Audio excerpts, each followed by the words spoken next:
Here's special guest host, Larry Fedoruk. And welcome to Friday, and welcome to the program. I'm in for Mike Farwell today. Actually, Mike taking, I think, other than hockey, of course, taking a bit of a break from the show for the holiday season.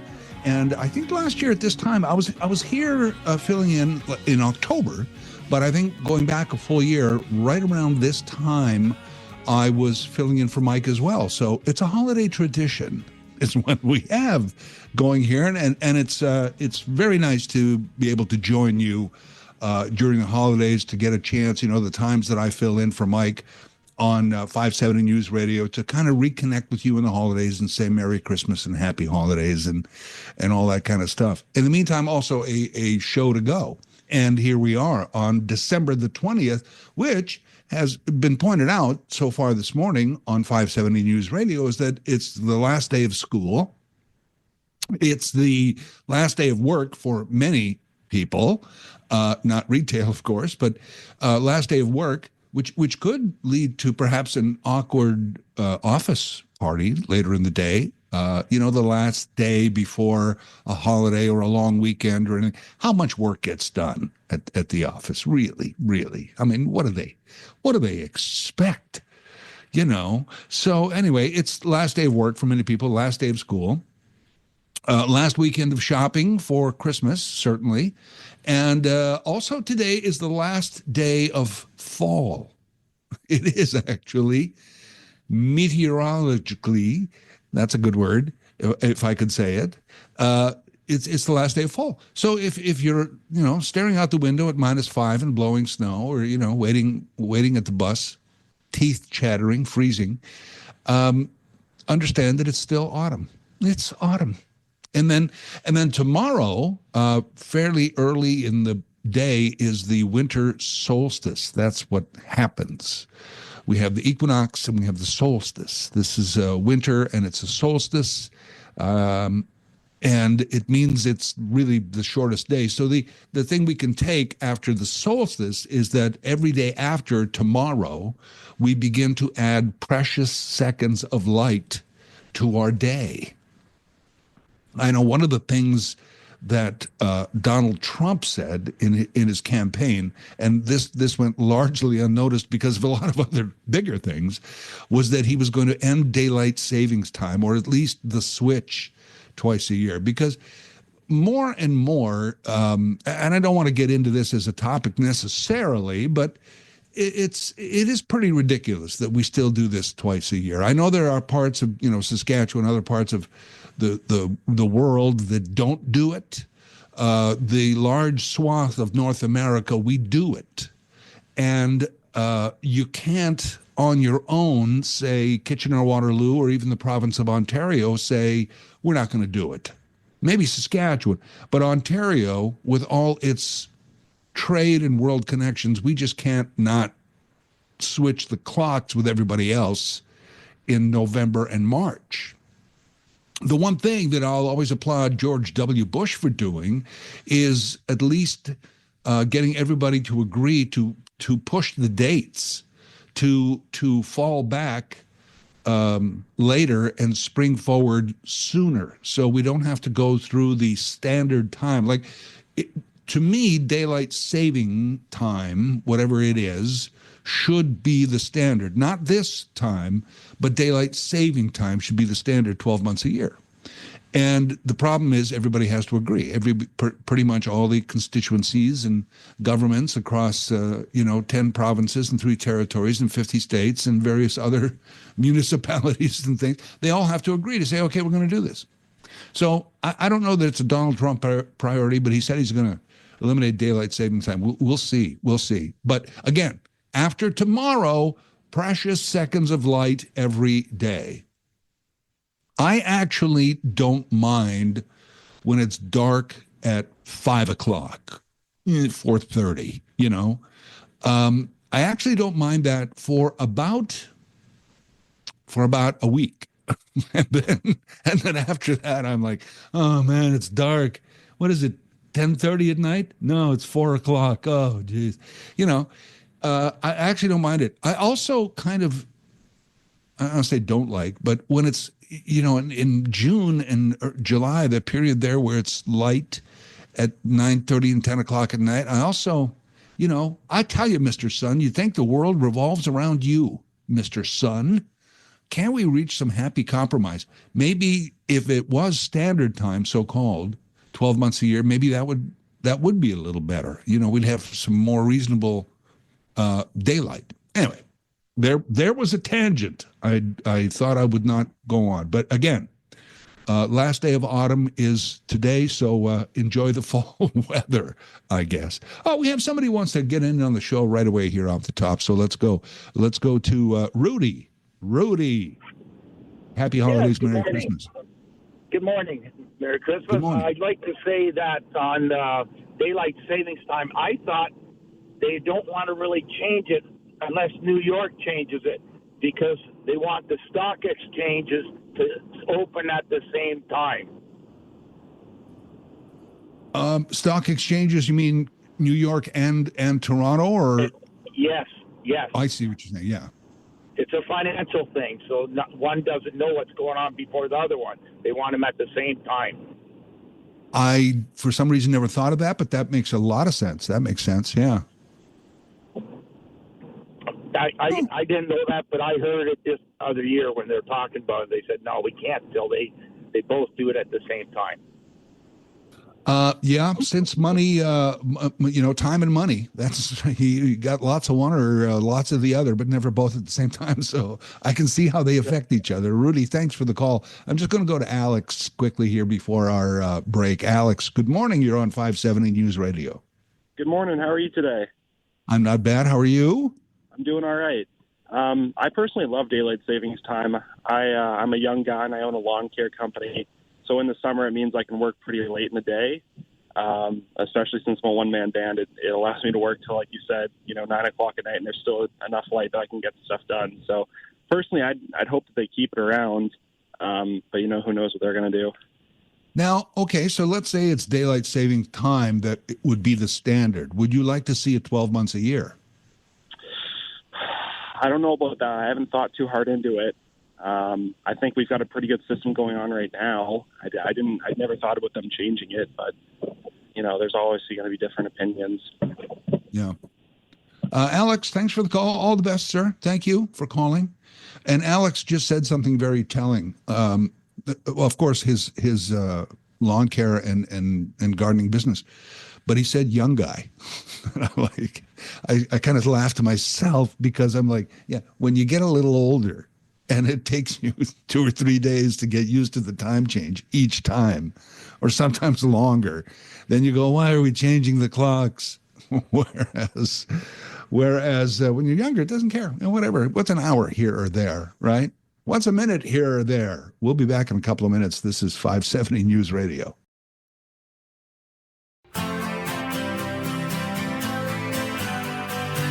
It's Larry Fedoruk in for Mike Farwell. You will hear Mike this morning as part of our Friday Coaches Show. Mike will be talking to UC just after 10:30 this morning. Otherwise, he's off today. And, of course, the Rangers game tonight, the last home game before the Christmas break, Ottawa in town. So you'll hear Mike there as well. And Paul Fixter. And Paul's going to join us later on this morning, too, because Friday is the Coaches Show and the other Coaches Show. So we'll get all that for you in the 10:30 half hour. You know what else I heard this morning that I thought was bizarre? And not meaning to dive or delve, into the postal labor dispute, which continues even though they've been ordered back to work. So they're still, they didn't solve anything. They just got ordered back to work. And normally when there's any kind of labor dispute, I tend to side with labor almost 100% of the time. But I certainly scratch my head at the future of the post office and the post office in not only this country, but everywhere has been outmaneuvered by electronics and communications and stuff like that. And it's kind of hard to to wonder what the future would be, because for postal delivery, it's, the smaller communities and rural areas are the ones that rely on the post office the most. And that's just not big business per se. To have any kind of business, you need big urban areas on side. You need volume. You need a lot of customers.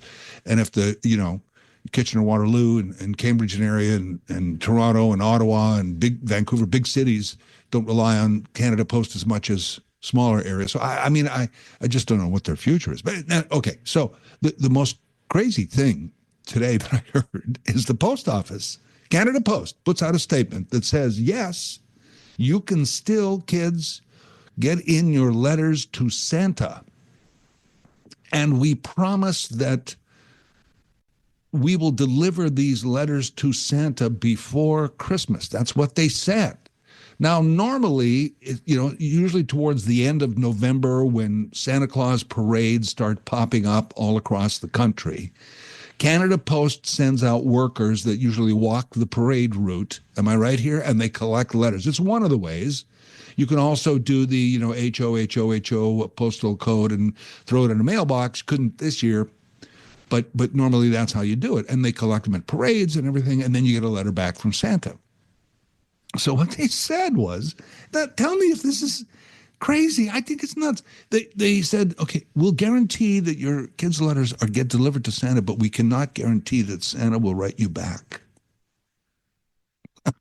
What? Is that not like, why would you even say that? Was that not the whole purpose of suddenly in the mail, your bright-eyed young child, hey, here's a letter for you in the mail, and it's from Santa. Remember, you wrote to Santa? We got together, we wrote a letter to Santa, we helped you, and now you're getting a letter back. And because otherwise, what's the point? Otherwise, can we not handle it ourselves?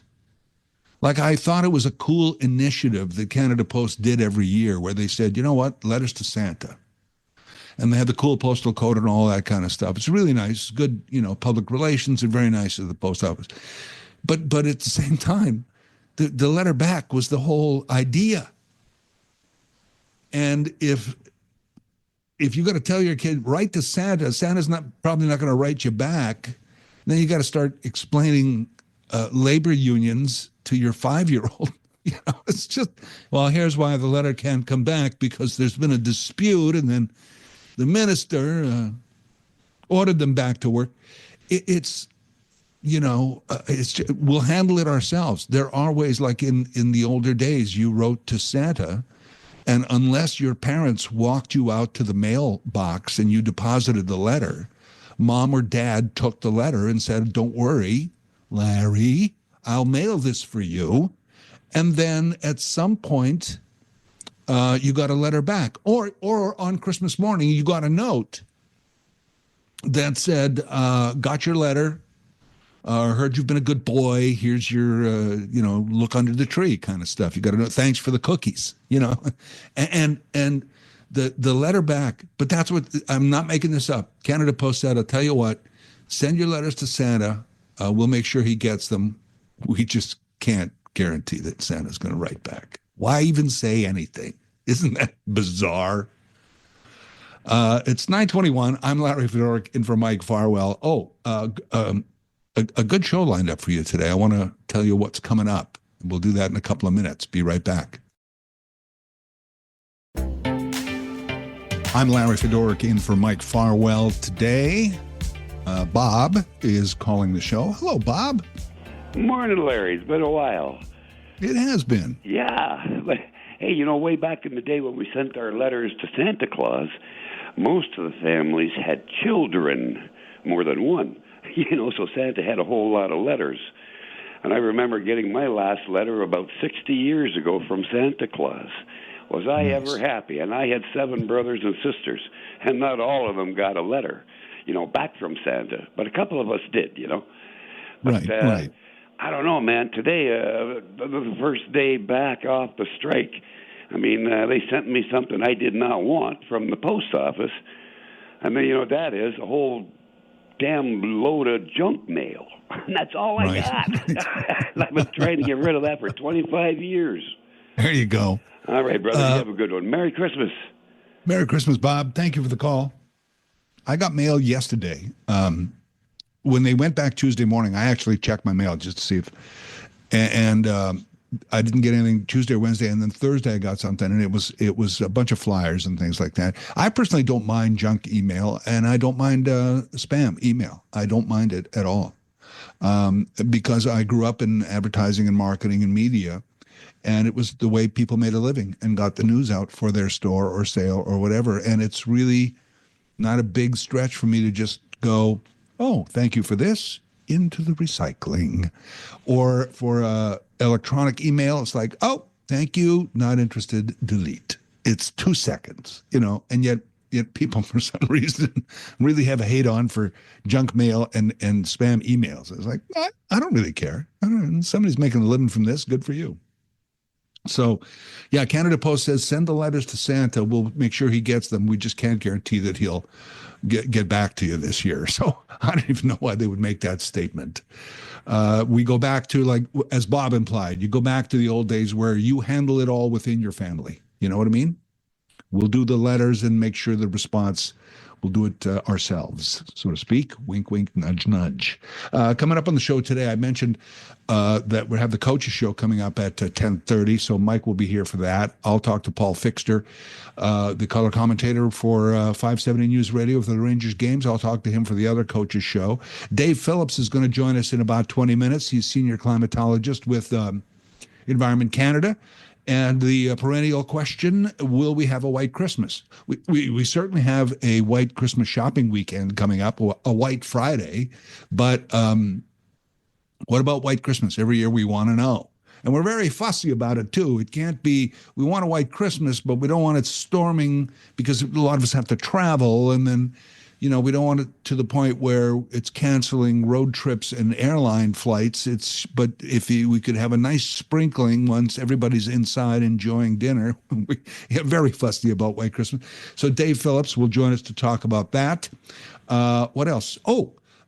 We have our Friday Four panel coming up at 11 o'clock this morning. We'll be watching that cabinet shuffle and just generally on the Friday Four panel, among other things, talking about the state of politics in Ottawa, the federal politics. The landscape is changing, it seems, quickly, and that cabinet shuffle coming up, which we'll watch and report on for you here on 570 News Radio. That's coming up in a couple of hours. And next on the program, good news for the Child Witness Center. They got some provincial grant money. So Jess Dixon, MPP for Kitchener South Hespeler, is going to join us next on the program to talk about that. We'll be right back. Here's special guest host, Larry Fedoruk. And moments ago, when I was talking about what's coming up on today's program, I neglected to mention that Council Chambers will be here at 10 o'clock. We're going to do our Council Chambers segment today with Kris Wilkinson, Councillor Ward 2 Wilmot. And you've heard that story, I'm sure, over the course of the week of the proposed budget for next year in Wilmot, seeing a proposed tax increase of almost 51%. You didn't hear wrong. That's right. Proposed tax increase of 51%. And Councillor Wilkinson held an open house, which a lot of people showed up, an open house for the purposes of discussing this tax increase and the budget. So we'll get the latest from what happened there and his thoughts on the budget. That's coming up at 10 o'clock on Council Chambers. Some good news for the Child Witness Center in the region. They got some provincial grant money. They operate largely, almost exclusively, on donations. So some chunk of grant money is very welcome. Joining us to discuss this, the MPP for Kitchener South Hespeler, Jess Dixon, is joining us. Good morning, Jess. Good morning. How are you? I'm good. How are you? I'm great. Talk about this grant. Where the grant came from? How much money they're putting towards the Witness Center? So this is $170,000 over 2 years. It's from a grant out of the Solicitor General, the Ministry of the Solicitor General, which is called the Safer and Vital Communities Grant, which covers sort of a large number of potential issues across the province. Quite a number of applicants. So Child Witness was one of 15 successful applicants for that program. So it is a grant, but it's going to go a long way towards helping them with their services and their wait list, especially coupled with the Ontario Trillium Foundation grant they received, I think, a month or two ago. It's such a unique service, such a unique offering that they do, and so vital, this Child Witness Center. It kind of is what it sounds like, but for people who don't know, explain what they do there a little bit. Yeah, and so this is its niche nature is one of the reasons why I advocate for it, to the best of my ability. So essentially, they have the Child Witness program. They also have the Child and Youth Advocacy Center of Waterloo Region. So this is for children who are witnesses to or victims of crime, especially violent crime and abuse. And the Child Witness program specifically is about the court support aspect. So this would be after charges against an accused are laid, and it's designed to sort of wrap the child witness in understanding, in supportive care. They have a remote testimony room. They have a great service dog because, as you can imagine, testifying in court, particularly about the types of crimes that we're generally talking about, is stressful and overwhelming and terrifying for most adults. And for children, it's overwhelming, and trying to explain the intricacies and oddities of the court process. So they have great resources there. They have like a little courtroom in a box. They have almost like paper dolls that you can use to help the child understand this is who's going to be there. This is who's going to be asking you questions.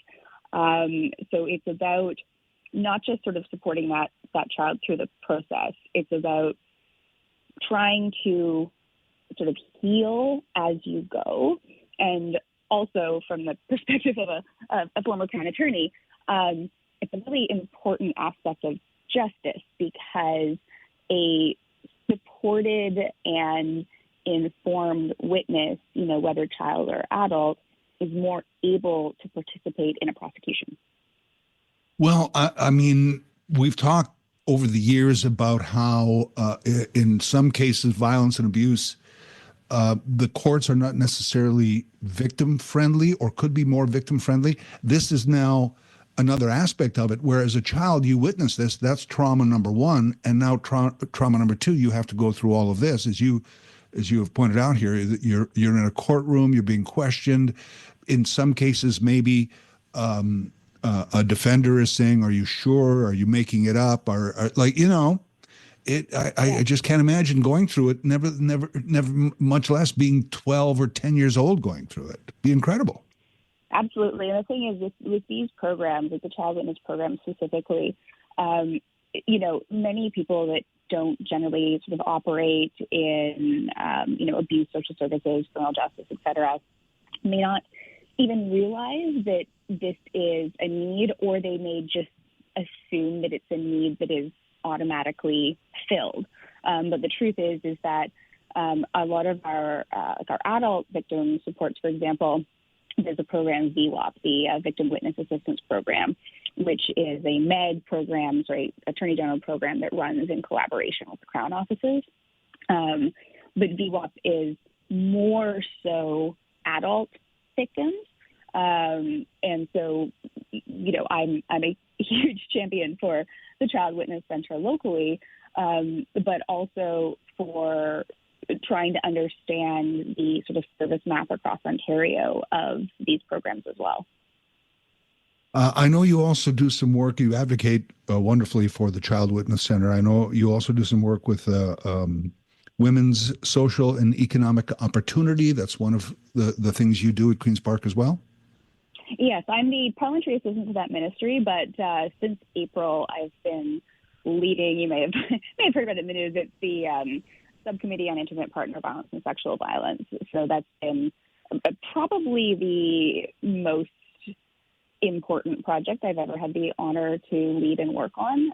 Child Witness Center actually was one of the deputants that I invited to testify in the initial stages of the committee to make sure that we got, good testimony about the impact of supporting child witnesses as well, obviously for sexual violence, but frequently as witnesses in domestic or intimate partner violence as well. I bring that up because I just want to say thank you for what you do, and thank you for your work and your service, and have a good holiday. Merry Christmas, Jess Dixon. Thank you so much. Thank you. Jess Dixon is MPP for Kitchener South Hespeler, an advocate for the Child Witness Center in the region, and they just got a provincial grant, some money over 2 years, $170,000. As I said at the beginning, they work largely on donations, so this is money that is very important to them and going to go a long way to helping children through the process of, as it sounds, if you've never heard of this place, as it sounds, being a witness in a court case, basically, that involves some pretty, some tough detail and tough circumstances and situations that they've seen that they now have to be a witness to. So the Child Witness Center helps them through that. Very important work. This is 570 News Radio. Larry Fedoruk in for Mike Farwell. Will we have a white Christmas? We'll talk to Dave Phillips, senior climatologist with Environment Canada, coming up next.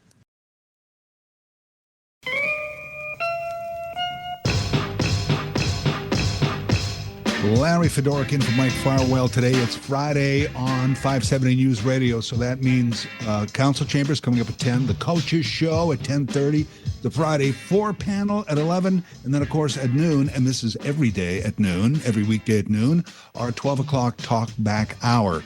Lots to talk about today, from federal politics down to, be careful of the thumbs up emoji. I'm going to share that story with you later. It's quite the story. It's one of my favorite ones of the day. We'll get to that later. Whatever the weather is around this time of year, we always wonder, will there be a white Christmas? And whatever the weather is, when Dave Phillips is on the case, I just feel a little bit better. David Phillips is the senior climatologist with Environment Canada and joins us once again. We've had many conversations in the past. David, it's good to talk to you again. Oh, Larry, always a thrill to get to speak to you and to chat about our favorite topic conversation, which is the weather. But you're right, at this time of the year, it's all about whether it's going to be a white. Even people who hate that four-letter word want some of that white stuff at Christmas time. And, wow, it's a real, as it is always, Larry, kind of a touch and go. It's going to be a teaser. It's going to, you think you've got it, and then you don't. And I think it could come right down to when you stick that ruler in your backyard. I mean, here's the definition of a white Christmas. Take that yardstick, that ruler, and stick it in your backyard, several little spots, and take the average depth of the snow. And if it's 2 centimeters or more, hey, you've got a white Christmas. Nobody can take that away from you. If it's less than 2 centimeters, you probably could tell that because there could be some green or brown patches. Then it isn't. Well, right now, there is no measurable snow, maybe a trace sitting on the ground. There might have been a little bit this morning, but certainly up to today, there was nothing. And we see a few periods of snow today, maybe 2 centimeters of snow. That may be enough to give you a white Christmas. But then, and we see temperatures cooling off, temperatures we could very well have, Larry, come tonight, tomorrow, or Sunday morning, minus 18 for a low in Kitchener-Waterloo. That's colder than any moment you had last winter. And sure. But it's just the one day, and then the next day it's minus 10. And then it kind of gets interesting because you might hold what you've got, and then we get a little bit more fresh snow, whiten it up. All that dirty snow at the end of the driveway will be covered up. But then Christmas Day, we see temperatures that are going to get up to 2 degrees. So some of that could melt. So as I say, it's 7 o'clock in the morning when you take that observation. You might have it at 7 o'clock, but you might not have it at noon. So it really comes down to the wire. I saw some snowflakes on the little snowflake icons for December 24th, and I always thought that, because we're very fussy about the white Christmas. We want the coverage and the white snow, but we also don't want to affect travel and flights and car, You're so right, Larry. I mean, it's the idea of getting around, visiting grandma, getting to and going even outside of the city to a part of Ontario and maybe outside of the province and even flying. I mean, some people are crazy. Well, I'm going to go to Vancouver, or having people coming in from the west or east coast, and they certainly want to not have white knuckling conditions towards the either the beginning of their journey or at the end. So you're so right, and even the last minute, picking up those last minute items, you want to just move around and not have greasy streets or slippery sidewalks, and then it's also the picture. You know, snow at Christmas is like tinsel and turkey. It's part of of what we celebrate at Christmas. But you don't want dumps of snow, because then people who, like that brother-in-law that comes, it's kind of you have to have him. But boy, you want him to leave just on time. And if there's a big weather maker out there causing him to stay 2 or 3 nights, that could spoil your Christmas. So my sense is we have the mood, the look and the feel of the season, but not the hardship of having to be storm state. In all the years we've chatted, I don't know that I've ever known that 2-centimeter measurement. That's great. I'm actually, I might even go do that. I have a ruler. I might even go do that. In UK, the definition of a white Christmas, if somebody sees a snowflake. Well, here in the snowiest country in the world, we have standards, Larry. I mean, we need a measurable amount, not just a trace or a skiff. We want something that, it's not great for snowboarding, but it's enough to crunch the snow, to hear that sound, and to know that, hey, we are a snowy country. But boy, I think it's because of climate change, Larry. We just, it used to be in the Kitchener area about a 75, 76% chance of a white Christmas. Now, Larry, it's down to a 60% chance. So just a little bit more than flipping a coin are your chances in the Kitchener-Waterloo area for having a white Christmas. We didn't have one last year. The last 10 years, 4 have been green, 6 have been white. So, it's not always, this time you have to do more than dreaming of a white Christmas. You have to pray for one. I think it's getting to that point. Absolutely. As always, a pleasure. David Phillips, have a Merry Christmas and all the best in the new year. Thank you for your time today. Thank you so much, Larry. I hope we can speak again sometime. Bye-bye now. You bet. David Phillips, there you go. There's that chance. You're saying there's a chance. Yes, there's a chance. It's, as I said, there's some flurries for Christmas Eve and Christmas Eve Day. And that's always nice if it doesn't affect visitations, driving, all that kind of stuff. To kind of, once the family is together, to kind of look out and there's some wafting flakes out there, some little snow blowing around. That's always kind of nice. I expect not the flurries, but the blurries on Christmas Eve. After a few eggnogs, I'll have the blurries with a chance of more sometime Christmas Eve. So there is that as well. Yes. More in a moment. This is 570 News Radio.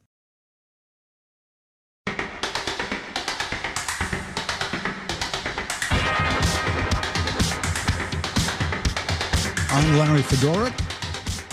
My pleasure to be in for Mike Farwell today. Even back in the summer, we started to hear of possible mutiny at the federal Liberal headquarters, the mothership, And it certainly has come to a head these last couple of days with the resignation of Chrystia Freeland from cabinet. I have many thoughts on that, but what I'm saying is there's a cabinet shuffle announced. The domino effect, if you will, starting to happen with people moving around. And somebody pointed out, too, that regardless of what you think of our prime minister, his first name does not start with an F, by the way. But even if you think it does, you don't last 12 years. He took over the Liberal Party, which was nothing in 2013, and then run a government for 10 years without being pretty resilient and able to maneuver. So I think some of his ability to make it through crises is underrated. I think you'd have to agree with that regardless of your politics. So On a Tuesday, it might seem like the end is near. On a Friday at 11:30, it might seem like somehow he cleared another one. I somehow doubt it, but we have a lot of guests and things lined up for the show. But a reminder that at 12 o'clock, it is the 12 o'clock Talkback hour. So this cabinet shuffle and anything else that's on your mind, we're just going to go wide open at 12 o'clock, as we do every day between noon and 1, the 12 o'clock Talkback hour, turning it over to you. So though you might have burning opinions on it, if you can just, like I said, we have a lot of guests and things that we want to cover in our next bit here. But at 12 o'clock, we'll open it up, and you can talk about that or just anything else. Or just, good stories for the holidays. Those are going to be welcome as well. Don't forget our Friday 4 panel. We'll talk the federal politics. Also, Ontario released the top 10 male and female baby names for the past year. So we're also going to talk about that on Friday 4 panel. That's coming up at 11. Next on the program, it's Council Chambers with Kris Wilkinson, Councillor Ward 2 Wilmot. We'll talk about the budget and the tax increase here on 570 News Radio.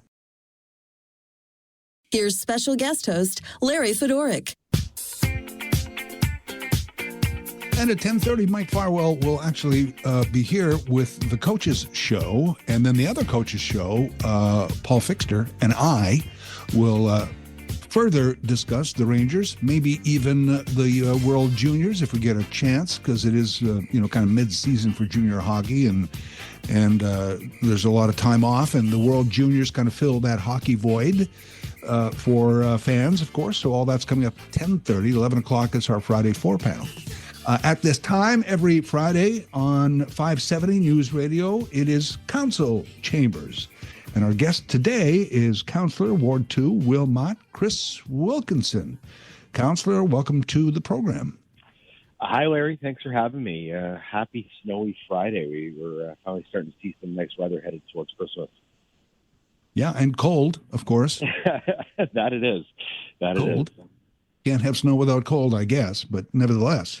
I want to start, of course, with the budget and the tax increase. I want to get to your open house in a second, but just the tax increase itself, can you just cover that so people understand they're not hearing incorrectly, that there's a pretty hefty tax proposal for the 2025 budget, Wilmot? What about that? Yeah, appreciate the question, Larry. And you know what? It's been a pretty common question over the last few days. So the budget is being proposed by staff, and this is pretty typical in a municipal setting, right? Staff will prepare what they're asking for. They'll bring it to council. Council's job is to scrutinize, ask questions, review, and then make the decision on it. The intention, or at least the selling point as staff is putting forward, is that they are asking us to catch up on the tax levy as though we had raised, or the township had raised taxes 2.5% each year for the last 15 years. That wasn't done, and this budget is trying to catch that up. So that's how we get to the point of asking for a 14% increase in operating budget and a 36% capital infusion. Personally, I was shocked to see the number, and quite frankly, my opinion on it, and at least the approach I'm taking, is that this is not something that we can look at this year. I think if we're really looking at how difficult things are right now, folks are struggling. You've got a cost of living crisis. You've got folks deciding between paying bills or putting groceries on the table. And this is a substantial amount of money. So, it took us 15 years to get here. It may take us 10, 15, 20 years to get back to the level that would be sustainable or will help fund future asset management in future service growth in this township. Another question I get quite often is, what's the breakdown of the budget? Well, it's not 50% of the number that you pay in total. I think we need to educate and be clear on that. 29% of your tax bill goes to the township or the city. 56% of your tax bill goes to the region. and 10% or 15%, goes to education. And the education rate set by the province, that hasn't changed in a few years. I don't anticipate it's going to change again. At least there's no indication it will. But the region right now is debating a potential 12% increase on their portion, and the township is debating a 51% increase on their portion. So let me just illustrate this example for folks in the township. I'm going to use my own tax number. So I pay about $5,100 annually right now, give or take a couple bucks. If the current proposed rates were to move forward, my annual tax bill would jump to $6,194.93 a year. That's an increase of $1,094.93. You're looking at almost $1,100. That would add $91 a month to my budget. And, that's not easy for a lot of folks to take, right? That cuts into recreation, nights out, what groceries you're buying. That cuts into, are you paying bills? That's going to be a tough pill to swallow for a lot of folks. And I just don't think that that's affordable right now. So I think my perspective and the way that I'm approaching this budget is that we need to roll up our sleeves. We need to do the hard work, and we need to really look at what we're going to do moving forward. That might mean we cut services. That might mean we have to review our staff complement. That might mean we have to freeze wages. That might mean that we look at delaying capital projects or setting new priorities. And it's going to be hard. It's going to be difficult. But again, it took us 15 years to get here, and it was just accumulation of years of low tax increases or no tax increases or draining capital reserves when we probably should have been looking at financing some of these projects. So these are some real questions that we need to ask. And, there was a suggestion yesterday that we tried to keep taxes low over the last couple of years, but I would point to the fact that this council, since it's come in, had a 6.88% increase on the 2023 budget.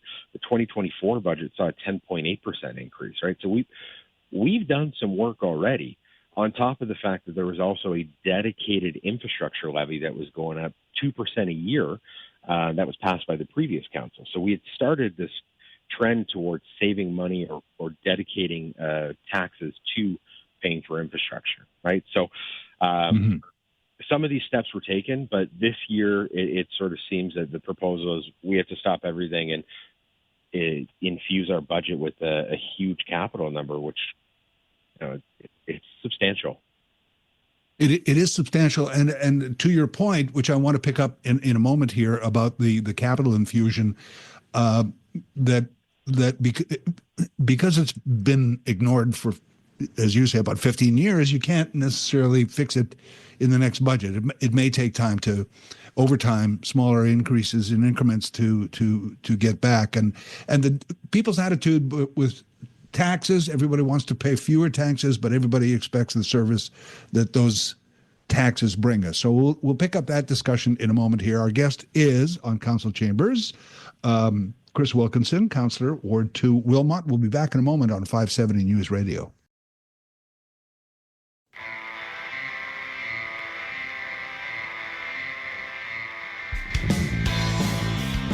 Welcome back. I'm Larry Fedoruk in for Mike Farwell. It's Council Chambers, regular Friday feature here on 570 News Radio. Today on Council Chambers, Kris Wilkinson, Councillor, Ward 2, Wilmot.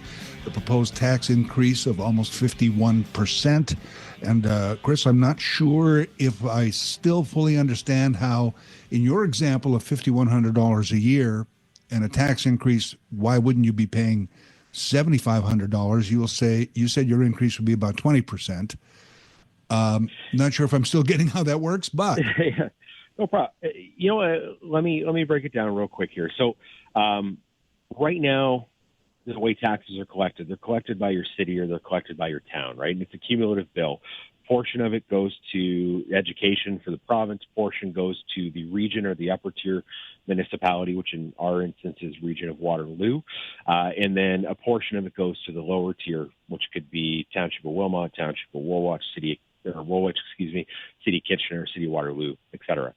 So in the Township of Wilmot, our taxes are broken down as follows. So if I have a total bill of $5,100, which is what I have now, 29% of that bill is the township portion. So it breaks out to about $1,479. If we apply a 51% tax increase to that, or a 50.87, that number becomes $2,231.21. And if, again, the region, they haven't finalized anything, but they were talking about a 12%, the 56% of the bill that I'm paying now is about $2,800. If you apply their percentage to it, that would increase up to about $3,200, give or take a few, right? So that's how we're getting that increase. It may seem like it's not as substantial, but still, I think when you break the number down and you add it up in total between the two, it becomes quite a burden for some folks. And, for me, I'm looking at potential $91 a month I got a budget for.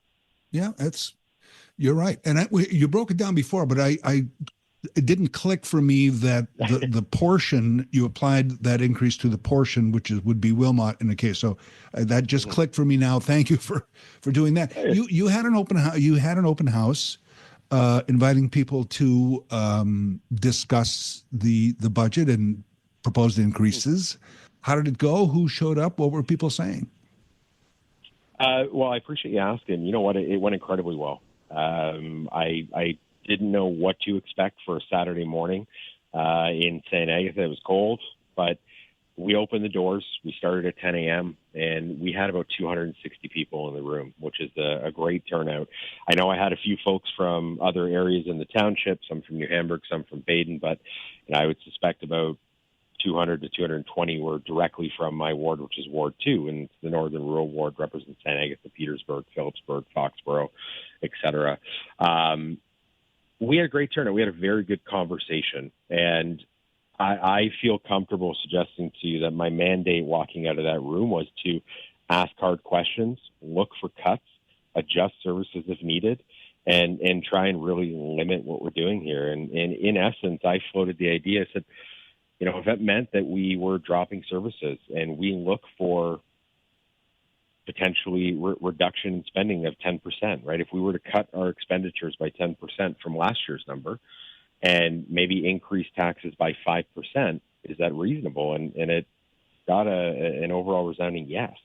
So what I was hearing from my constituents and my understanding of my mandate going forward is ask the tough questions, find ways to cut this budget, and have a small minimal increase. And if we have to do that over a long period of time to get us back into the black and get us back into a position where we can manage our assets and invest in them properly, then do so. But to suggest that we should move forward with a 51% tax increase this year, and then who knows what it would look like next year, that's unacceptable to my constituents. And that's who I work for, and that's who I represent at the Horseshoe. So that's the concerns and the process I'm going to be bringing forward.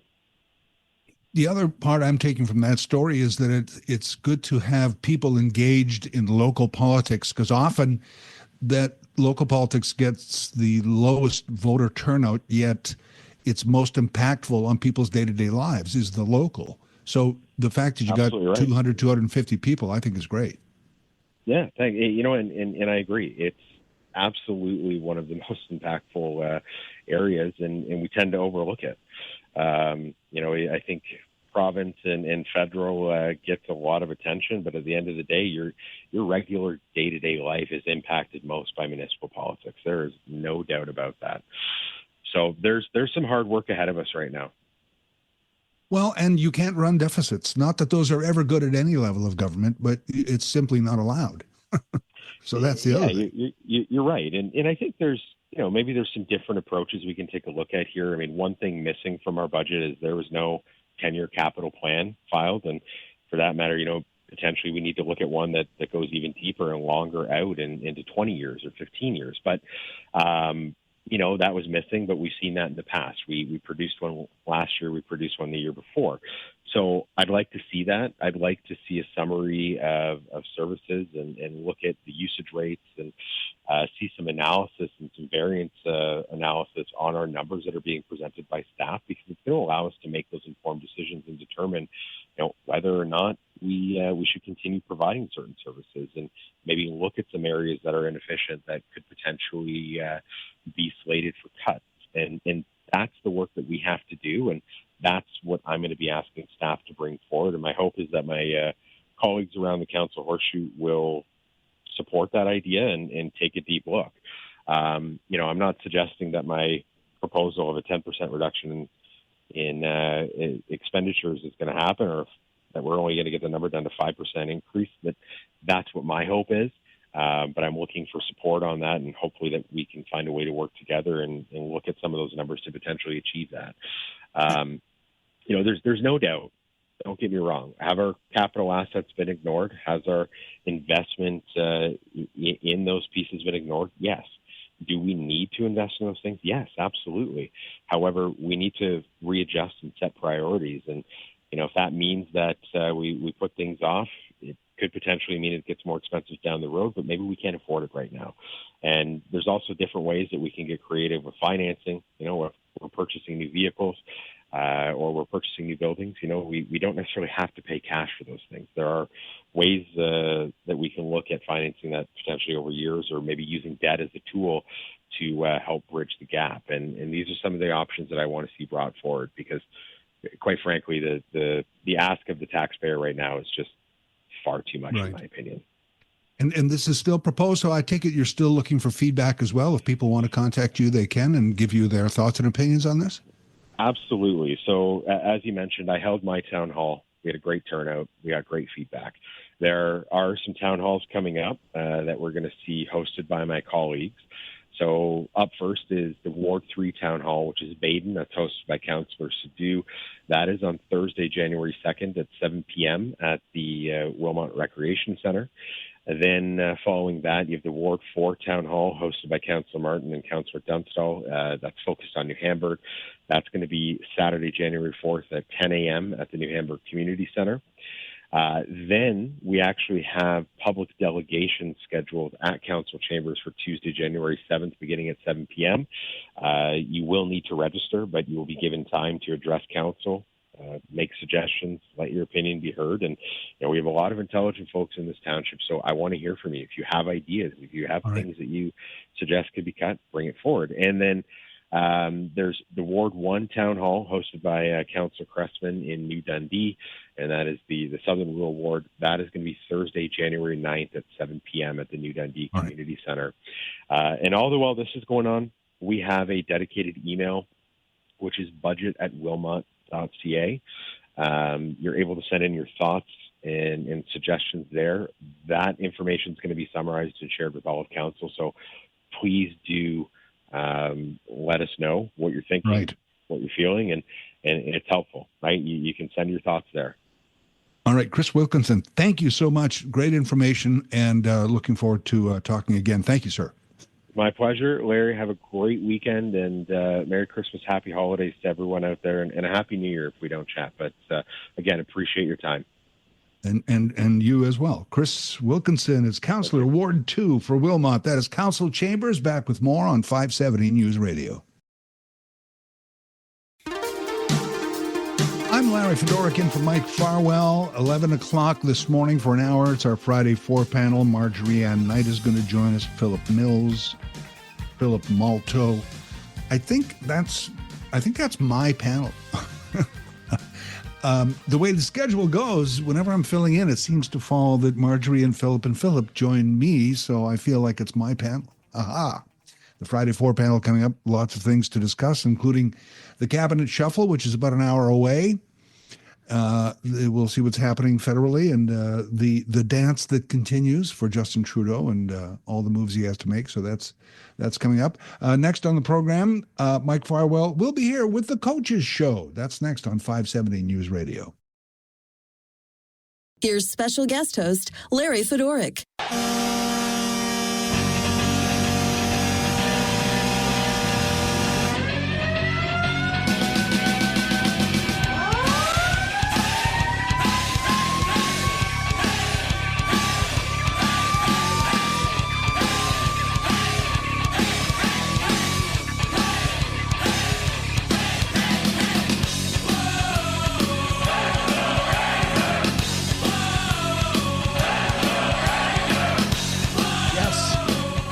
exactly what we're after, the feel that you're in the arena.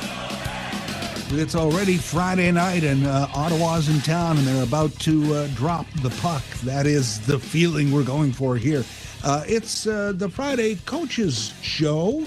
I'm Larry Fedorkin for Mike Farwell, but Mike is here with the Coaches Show today. Yes, here is Mike Farwell. You see, what's the lesson you hope the team takes away from Wednesday night? Well, if you don't work, you don't win. That's the lesson. And if your mental is even 90%, your performance is 50%. So you have to be ready to play. Do you look at then a game like tonight as an opportunity to see if the team learned that lesson? Well, yeah, for sure. It's get back on track and get going our habits. We're in our house, our building, and there's no excuse if you're not working tonight. This is a tough time of year. You've got the holidays, the trade deadline is coming up. Is it hard to keep players focused at this time?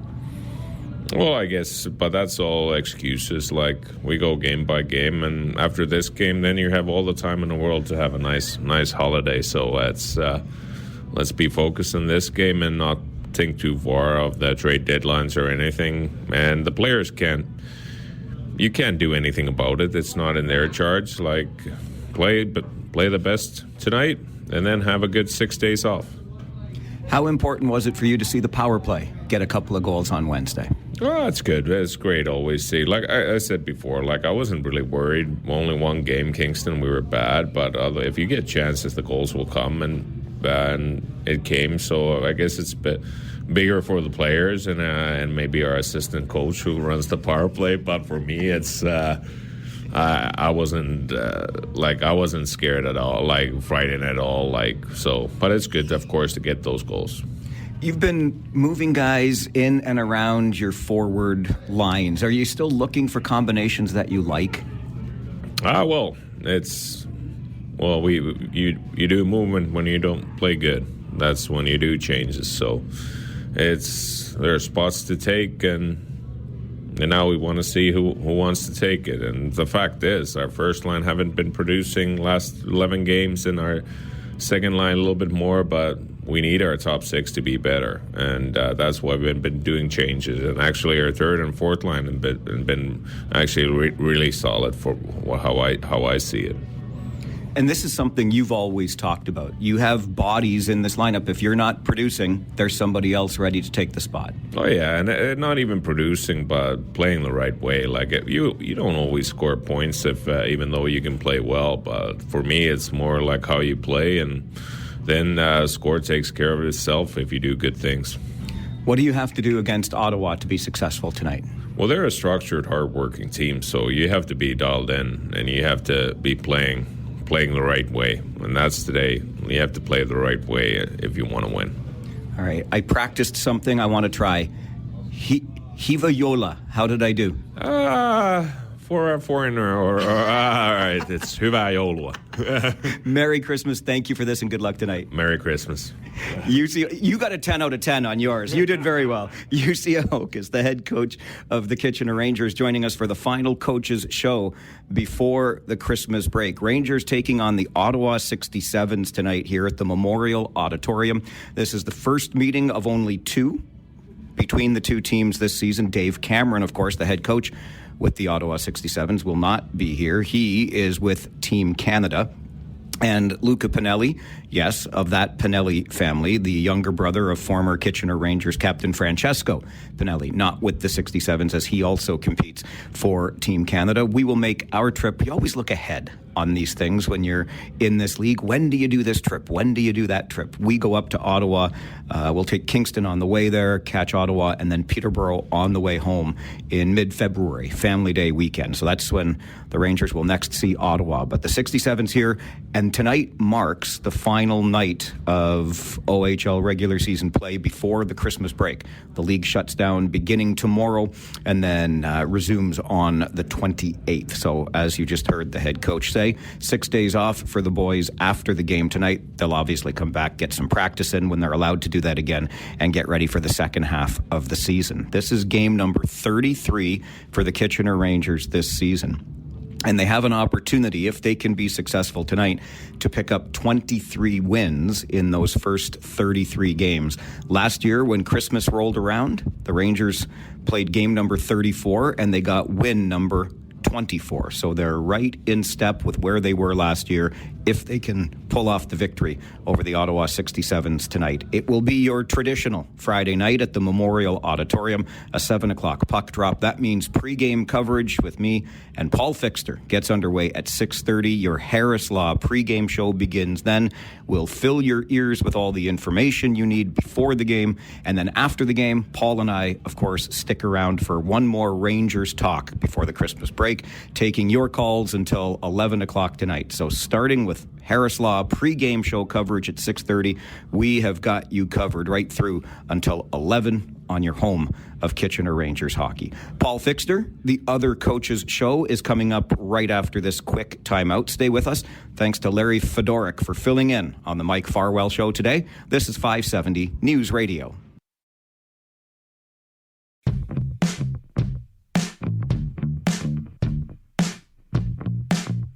In for Mike Farwell today, I'm Larry Fedoruk. Of course, Mike still has his hockey duties, as you just heard Mike with UC Hocus on the Coaches Show moments ago. Mike Farwell and Paul Fixter tonight, starting at 6:30, with the Rangers game on 570 News Radio, Ottawa in town, as you heard. And one of the Kitchener Rangers voices, the color commentator for all the play-by-play and all the games, Paul Fixter, is joining us now for the Other Coaches Show. Good morning, Paul. Good morning, Larry. And isn't it interesting? Farwell takes the day off, and he doesn't really take a day off. He's still working. That guy never stops. He never stops. He never stops. He just, and he does it all. He does it all. And Paul, I was listening to the Coaches Show, and I kept hearing UC say, play the right way, play the right way. And I mean, what is that? I don't follow him enough to understand what he means by that. Well, he's a very structured coach. They're a very structured team. The one word that he uses an awful lot is process. It's about the process. What he means by playing the right way, first of all, he demands a hard work ethic, a strong work ethic. And the other night, quite honestly, there were a lot of guys that took the night off. And that's what happens when you take the night off. You lose. But he's very structured. He's very defense-minded. And they got away from that. The other term that he uses a lot is puck management, which really is not turning the puck over. The team turned the puck over an awful lot of times, and they got away from what they do best, and that's really controlling the play, and they started chasing the play. And in the end, they lost to a team that's much below them in the standings. It's interesting, and I don't know a lot about it, but if you have the puck and you control the play, it's tougher for the other team to score. So, well, I mean... It's so true, Larry. Like, we hear the word analytics now, and I understand what analytics is. It's about possession and those things. The game's been around 100 years. The game has always been when you have the puck, keep it, and when you don't have it, go get it. Like, it's always been that way. Now, it's interesting because UC himself said that Ottawa is also a very structured team. So it's structure up against structure tonight, I guess. I think that's one word that coaches use too much. Every coach seems to use that word a lot. It used to be systems. Coaches would say the word systems. You know, we need to play our system.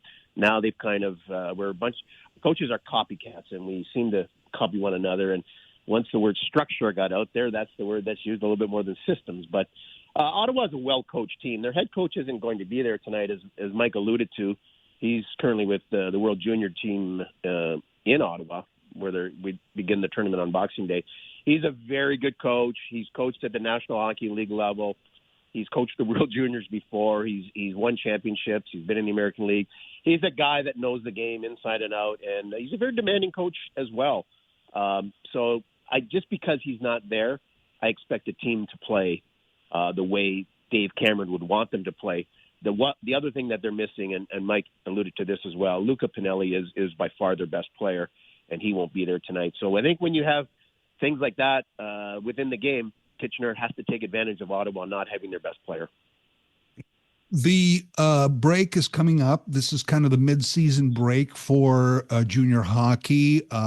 On pace with last year, but otherwise, what would be your mid-season grade or report, if you will, for the Rangers? Oh, I really like the way they played. If I had to give them a grade, I would certainly give them an A. I think it's a better team than last year's team, and they're right on pace with last year's record.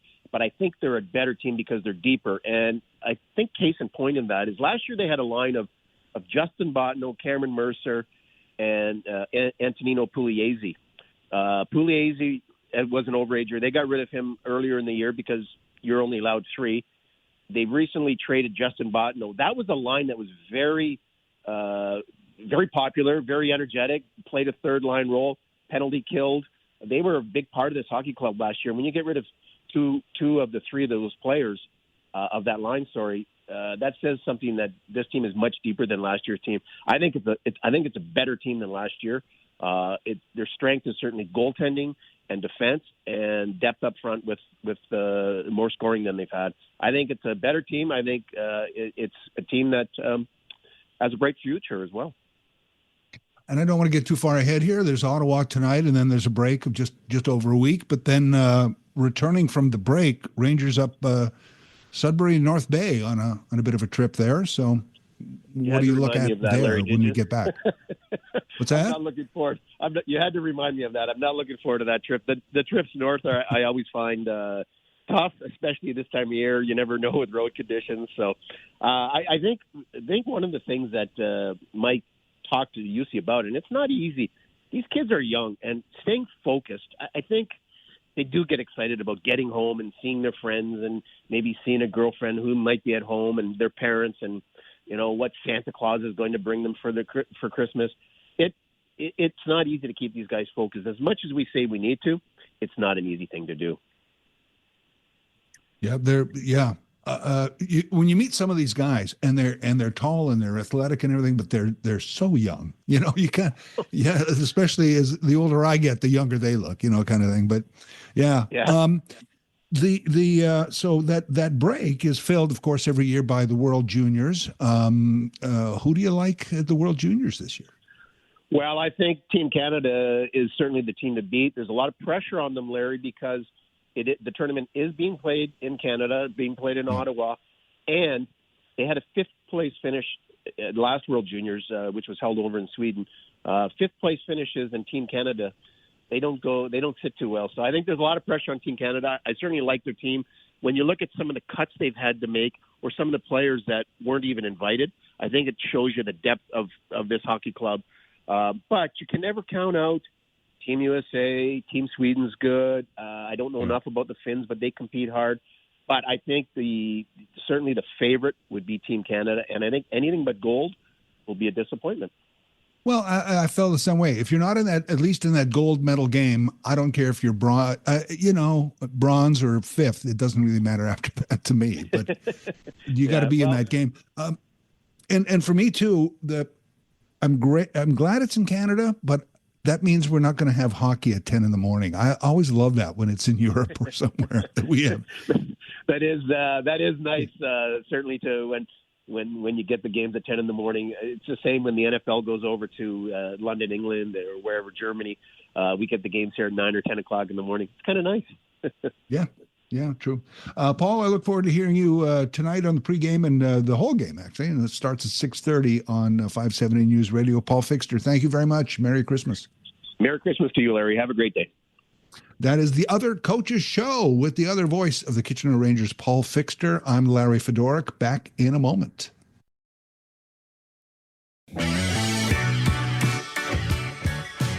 Larry Fedoruk in for Mike Farwell. Mike Farwell with Paul Fixter tonight at 6:30 in the pregame. Ottawa in town playing the Rangers, and then it's the break. And I was just talking with Paul Fixter, if you missed it, and we were talking about the World Juniors a bit. Canada finishing 5th last year, and we always expect to take it all, but really, I think genuinely expect to win this year. My point to Paul was that, if you don't finish first, I think for Team Canada and the World Juniors, it doesn't matter if you get bronze or you get 5th. It really doesn't matter. it's a failure either way. And it's funny because it reminded me of a study that I just saw recently. I don't know if it applies to team sports, but they did a survey of individual Olympic athletes over like a 20-year period, several Olympics. And what they found was that bronze medal winners are generally happier than silver medal winners. Of course, gold is ecstatic. You're the champion. You're the winner. You're at the top of the podium. But bronze happier than silver. Why? Well, it made sense to me. Silver medal winners at the Olympics, again, team sports are different, I think, but for individuals, silver medal feels like a loss. I almost had the gold. I was almost the champion. I came this close. I finished second. I lost. Whereas a bronze medal looks at it more like, I almost finished fourth. I almost finished out of the medals. I found that extra little something, went that little extra bit, dug deep, and finished in the medal rounds. A bronze medal feels more like a victory. From no medal, I got a bronze medal. I'm in the top three, whereas the silver medal feels like I lost the championship. And in the survey, bronze medal winners of the Olympics were generally happy. Again, team sports is different. I think Team Canada, like I said, if they end up in a bronze medal game, do they care? Do we care about the bronze medal game? We really don't. Team sports is usually it's like a gold medal game, and the loser gets the silver. So I don't know if you feel like a loser, but that's the way that works in team sports. Otherwise, individuals, that's how it works. Coming up next, the next hour, I always enjoy this when I'm filling in for Mike. It's the Friday 4 panel. That's coming up when we return here on 570 News Radio. Here's special guest host, Larry Fedoruk. And there's always much to discuss on the Friday 4 panel. Gosh, if there wasn't news out there, we probably wouldn't be a news radio station. There's always lots to talk about. And welcome to the Friday 4 panel. Family outreach worker for the House of Friendship. Marjorie Ann Knight is here. Good morning. Good morning, Marjorie. Season's greetings. Happy Christmas. You too. We also have Philip Mills here, CEO of Habitat for Humanity, Waterloo Region. Philip, how are you? Doing great. Thanks for having me. It's great to have you on. I think of you guys as my panel because we seem to come on together whenever I'm filling in. So my panel, listen to me. Also, Philip Malto, former Ward 9 candidate Kitchener, Philip Malto. Nice to see you again. Good morning. Let's start. We have a cabinet shuffle coming up in about 25 minutes here in Ottawa. If I've got a screen on with television news channel on, and it's wall-to-wall coverage like nothing else is happening in the world. It's bizarre, but it's been quite a week. And Philip Malto, I'll start with you. What do you make? Is there more life left in this federal Liberal Party and everything that's happened this week? What do you make of it? First of all, it's interesting when there's a cabinet shuffle. A lot of people, it's a who cares situation. This time, everybody's really watching. I mean, there's just so much around this. Do we have a former bank manager coming on board? No, we don't. Who's going to lead the party? Is there a leadership convention? Is there an election? So much of reading between the lines today of not who's appointed where, but what's going to happen in the next month. Right. Some have even said we need a federal election before January 20th and the inauguration of Donald Trump. What do you feel about that? Oh, I just don't know what to think. And it's going to be a matter of people watch shows like The Diplomat or House of Cards. Who's ready to really jump in there and do something at the moment? Because there's so much up in the air for other parties, too. It's, in popularity, leadership, candidates. It's a lot to just fire up that machine so quickly. Party platforms. There's so much that's got to be ready to go, and they don't know when. Right. Marjorie Ann Knight, it all really came to a head with the resignation of Chrystia Freeland, and that sort of brought it to the fore. How are your thoughts on this week so far federally? Well, it was really shocking to most people when that happened, and I feel like I'm at a tennis match. I'm just going side to side to see who's lobbying what next. It's It's very chaotic. Seems to have taken people's minds off of whether or not we have a wonderful economy or not, or what the government is or is not doing. It is now just focused on what's happening next. I mean, I know that we've all been focused on the fact that there most likely will be an election sooner rather than later. Nominations have started. It's been going on for a while. So it's not something new, but it's just like constantly stirring a pot, and you're not sure what is going to happen next. It really feels like a spectator sport right now. Well, and here we are with the threat of tariffs and everybody saying we need a one Canada approach, which I agree with. But yet, Philip Mills, it doesn't seem like it's one Canada right now in for the Liberals or in Ottawa, does it? No, I think it's reflective of the reality I think we've been seeing over the past little while. Like, this stuff is pretty fractured across. It's not just fractured across party lines. It's not just fractured within parties. Like, there's a lot of, I think, general just distrust across the board. Like, what you kind of see here is you've got politicians being politicians, which is not particularly surprising. Cabinets shuffle, things change. You've got people who are upset, people who, support. And so I think this is not, I don't know that it's as ground shaking or earth shaking as maybe it's being framed. Hey, we've changed cabinet ministers. Yep, that happens. Mm-hmm. You'll never guess that some people, you've got a political group that doesn't seem to be as strong in the Liberal Party, and folks who are, making choices that they think, I would assume they think are best for their political future. That's not surprising. When the election gets called, or when an election gets called, and if it pushes all the way until it has to be called, I think that's the most fascinating part to me, is when does, the Liberal government, or when do the other, parties seem to think Conservatives want it now? What do the Liberals want? What do the NDP, what do the Bloc want? Like, when did they see their moment to kind of thrust all of us right into this? Mm-hmm. I would imagine, and I think it's interesting, it doesn't come up much, but there has to be an advantage, I would think, to not being the one to have to negotiate with Trump, because he hasn't been a particularly reasonable person to negotiate with. Mm-hmm. I don't know that there's a lot of winning there. And so you could talk me into Liberals saying, I don't want to be the one to negotiate tariffs with him because he's not been, always the most reasonable person to negotiate with, and he has a very strong-armed approach to this. So do you want to be the one that's the face of that? Or do you want to try and, do you think you can win that and then get the benefit of that and use that to run on later? And so I think there's some fascinating stuff around how any of these parties think they can negotiate with how any of the realities of the south of us changes what makes a good choice here and now today for a party. It's interesting. Go ahead, Marjorie. One would hope that at least on this one thing, especially the whole tariff thing, that it would encourage people, politicians and bureaucrats, to come together to make a plan. But we haven't seen that yet. One would think, or one would hope. Well, yeah. I would say one would think, if you're a well-meaning, thoughtful person, but I get the distinction. I do. Yeah. It's interesting to me that the loudest voice for One Canada this week was Doug Ford, appearing on CNN, once just a clip, and then second time as an interview, and another time a television interview where he spoke about the 51st state and said, no, Canada will always be Canada. And I'm like, who are you again? You're a premier of a province. This should be coming from another source. I'm glad he said it. I'm not condemning him for saying it. I'm just like, it was an odd source for me.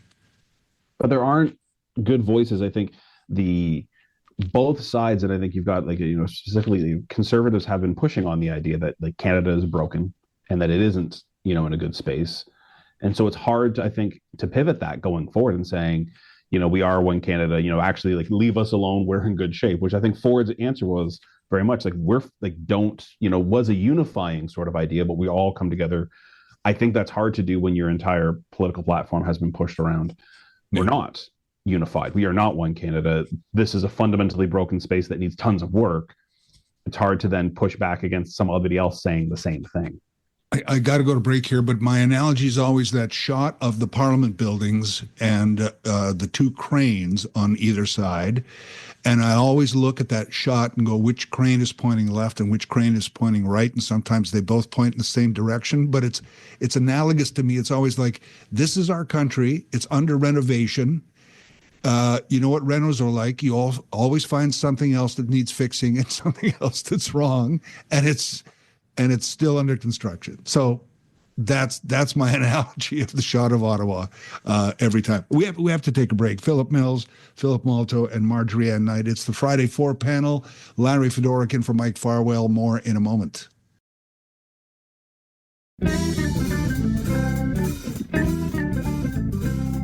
I'm Larry Fedoruk. It's our Friday 4 panel. And on the program with us today, Marjorie Ann Knight, Philip Mills, Philip Malto. I want to get your thoughts, Marjorie Ann. I'll start with you on Canada Post back to work this week, forced back to work. I usually side with Labour in any dispute, but boy, I sure wouldn't want to be in negotiations Canada Post. I mean, does Canada Post have a future? What do you make of the Labour dispute and the back to work rule? I think that back to work rule is very tough. Yeah. We haven't done very well without our postal service. That is for sure. I know people like my daughter depend on the post to bring their medication.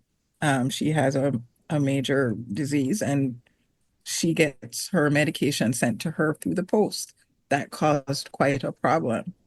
But by the same token, when you listen to the stories from the postal workers about the conditions under which they work, one has to understand that there is something really wrong with the way that is set up, and something needs to happen.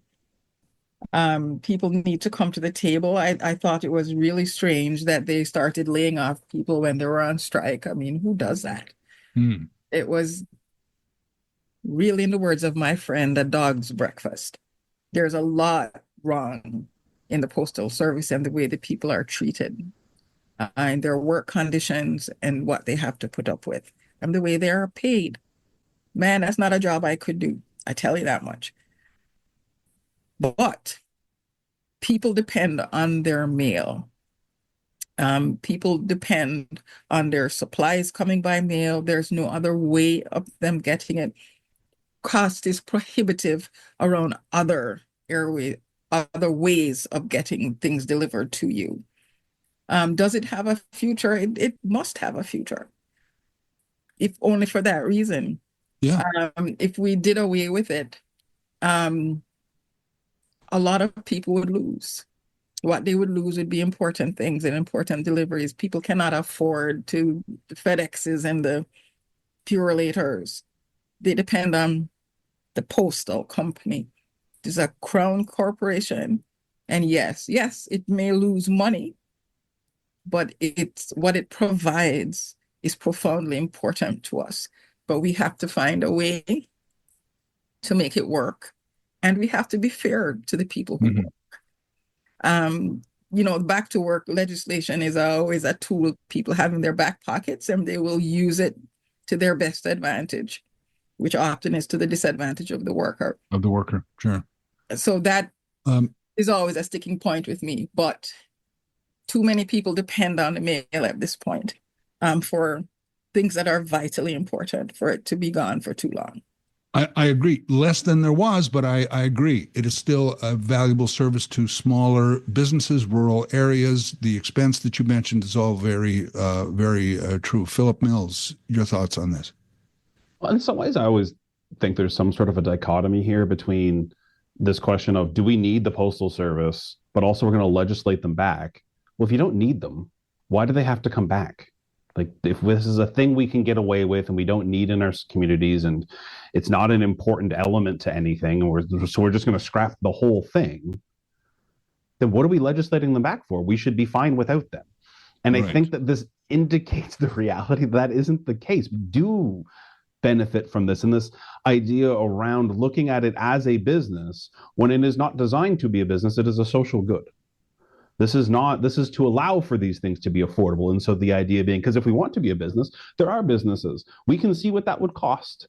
What does it mean to have UPS or FedEx or any of those other sort of companies move your, documents, your stuff around? Like, what the prices are. It's not as if like we got rid of this, that would then become cheaper. You know what your costs are. And so would we rather have the cost of a stamp or the cost to use these for-profit providers? Because whatever it costs us to do it now, layering in profit isn't going to make it more like cheaper. It's not going to make it better.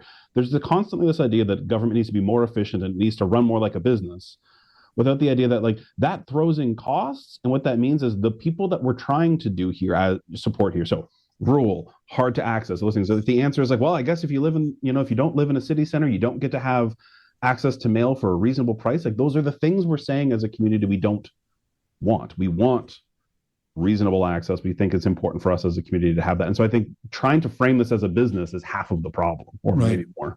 I think the social good is a great point. I only have a few seconds, but Philip Malto, sorry. So I'm going to make a quick comment on the other side of this of taxpayers, how much money we're losing, $400 million a year on it. You've got to run it right.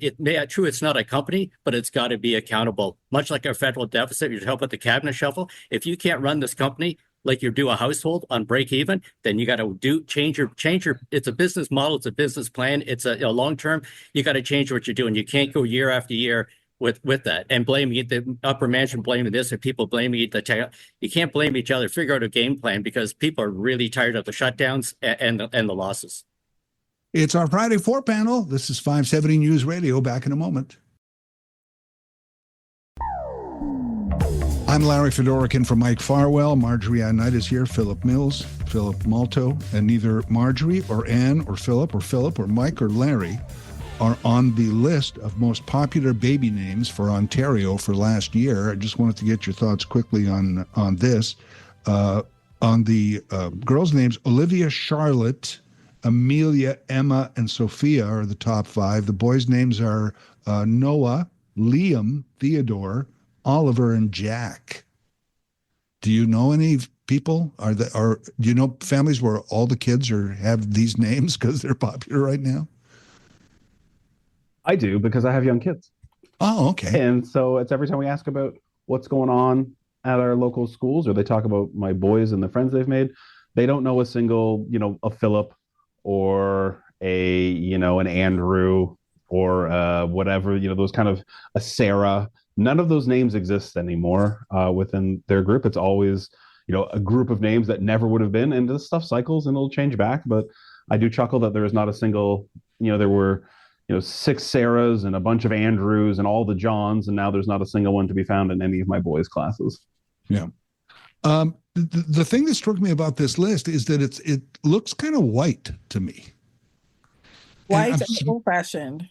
Well, I mean, I know these names could apply to anybody. They're just first names. But when I was growing up in a small town in the Midwest, all my friends were Bobby and Donnie, and my son's friends were all Ahmed and Sanji and these guys, right? And I'm like, where are those names? Exactly. It's interesting how there's shifts, and also where do the names come from? What generates it? Sometimes I always say it's celebrities. Like oftentimes if there's a celebrity, suddenly there's a whole bunch of Britneys for 2 years and going through the classes. There'll be a whole bunch of such and such coming through, Jennifers, and then such and such. For me, the name I've never come across yet in my lifetime, but everybody in Canada knows the name, is John Jacob Abelheimer Schmidt. That's my name too. Where's this guy? Because I keep hearing his name, but in no classroom that this John Jacob Abelheimer Schmidt. And now your producer's trying to look for that song somewhere on the internet, but where's that name? And for me, it should always just be hockey players. It should be Daryl, Daryl, Dave, Jacques, Guy, just hockey players. That makes it easy. Just go for a hockey player name. I guess male or female, yeah. Yeah, well, go for what. Absolutely. Yeah. Well, I mean, just think in the 80s, little Jessica fell down the well. How many Jessicas came after that? Right, that's true. So you're saying the future is all Taylors and Swifts? Oh, I'm sure they're up and coming, but it really is cyclical, though. I mean, when I look at names like Sophia, Amelia, Charlotte, Olivia, Mia, these are names that if you read Charlotte Bronte. Mm-hmm. You will see all of these names there. So, it seems to cycle. It does. Those are the top baby names for Ontario, and they're similar across Canada as well. It's our Friday 4 panel. More in a moment here on 570 News Radio. Here's special guest host Larry Fedoruk. And that's one. And the other three for the Friday 4 panel, Philip Malto, former Ward 9 candidate Kitchener, Philip Mills, who is the CEO of Habitat for Humanity, Waterloo Region, and Marjorie Ann Knight, family outreach worker for House of Friendship. And I want to start with Philip Mills on this because I was doing my Year in Review podcast, and two of the top stories in Canada were affordable housing and food insecurity, or I guess housing crisis even, they were saying, and food insecurity. And I looked at that and I'm like, what are we doing wrong, man? Year after year, we're dealing with these issues. You could say that about a lot of issues, but in the basics of housing and food insecurity are some of the top stories of this year. And they're going to keep being the top stories because, when it comes to housing specifically, the solutions take such a long time. And I kind of say this when I talk to politicians, when I talk to folks who are advocating for change, that whatever we do today isn't to solve today's problem, it's to solve the problem as it exists in 4 years from now, because it can take that long to get the building in the ground and the people into, or even 2 years. And so I think what we're feeling is, why is today so troubling? Why is housing so hard today? Well, what did we do 3 years ago? Because that was the only way we were going to make a solution today. And so we put money into it today. You see the federal government or the provincial government or municipalities saying, we're going to put money towards this today. That creates a solution that we will experience in years to come.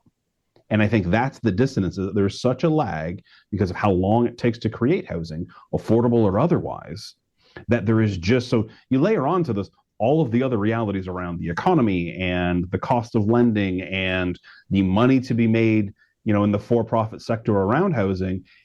That's why you're going to continue to have this, because whatever we do today isn't to solve today's problem. And if we don't have a good picture to what the future looks like, it's really hard to be picturing or creating a solution that will solve our need in 4 years, because we're so far behind now. I think we end up we're chasing our tail in some respects, trying to solve the problem as it exists today, not even being able to prepare for the reality of what we're going to have. And so it just keeps lingering. Marjorie Ann Knight? And I don't think people even understand the reality of what it is.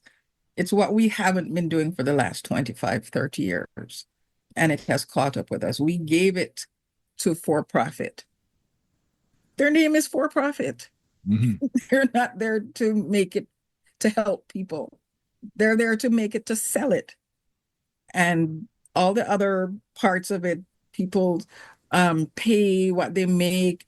Those things don't keep up with it. It goes from the builders to the rental market. I mean, I have a gentleman, I went out and I did the point in time count this year. And I went purposefully to look at families to see what the situation was. And I met this gentleman, he's retired. He has 2 children, 2 adult children. One is profoundly disabled. The other one works as a practical nurse. It takes the 3 of them putting all their money together to rent a motel room with 2 beds. And that's where they live. Mm. And anything that happens puts that in jeopardy. It's $2,000 a month for them to live in that one motel room. When a motel at the low end is costing $2,000 a month, there is no doubt that we have a problem when it comes to affordability and housing. But as Philip says, it's going to take time. The only way we can do it is to start building and to start facilitating organizations that specialize in nonprofit type housing to flourish. But it will take time. And in the middle of this, we're still generating homelessness. We're putting people out on the streets because they can't afford their rent. They can't afford food. They can't afford to live. It's a problem. It's a problem. And we have to look at the other sides of this. How do we deal with things like rent control, rent evictions? which in some ways are band-aids, but they're band-aids that we need now to try and stem the tide. But the real solutions are going to take time. They are. Philip, Malta? I agree with both on this. It's been a long time getting this problem, and people are looking for quick answers, and they don't happen. It takes years to build the plan and implement the plan.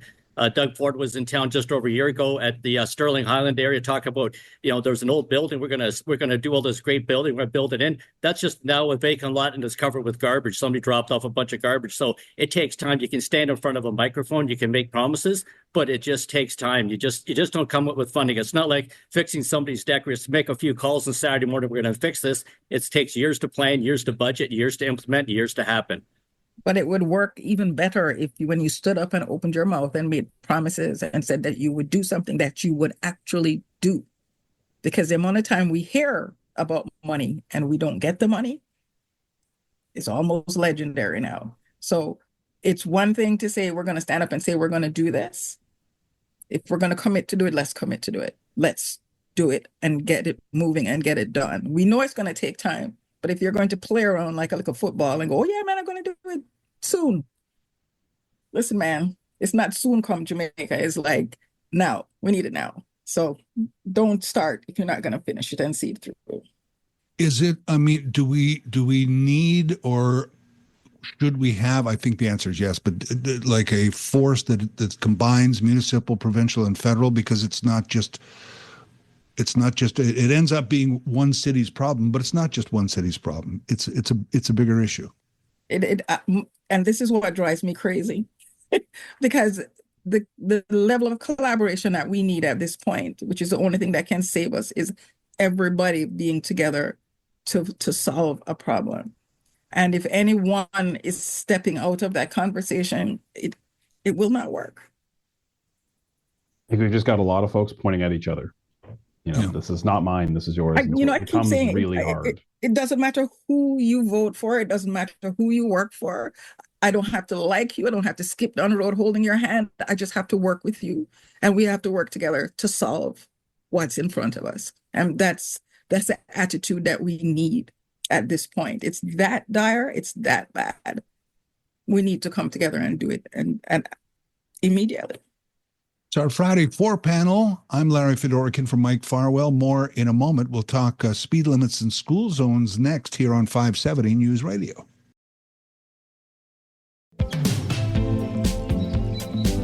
I'm Larry Fedorkin for Mike Farwell. Philip Malta was here, Philip Mills, and Marjorie Ann Knight on our Friday 4 panel. And Woolwich, they're balking at school zone speed limits of 40K. Marjorie Ann Knight, I always thought they should be 30K in schools. I don't know what the problem is. How do you feel about speed limits in school zones? I think it depends on where the schools are that it gets very exciting for me. Okay. I'll be doing 70 going down a road, then all of a sudden it's 40. And then all of a sudden it's 70 again. And people just fly by.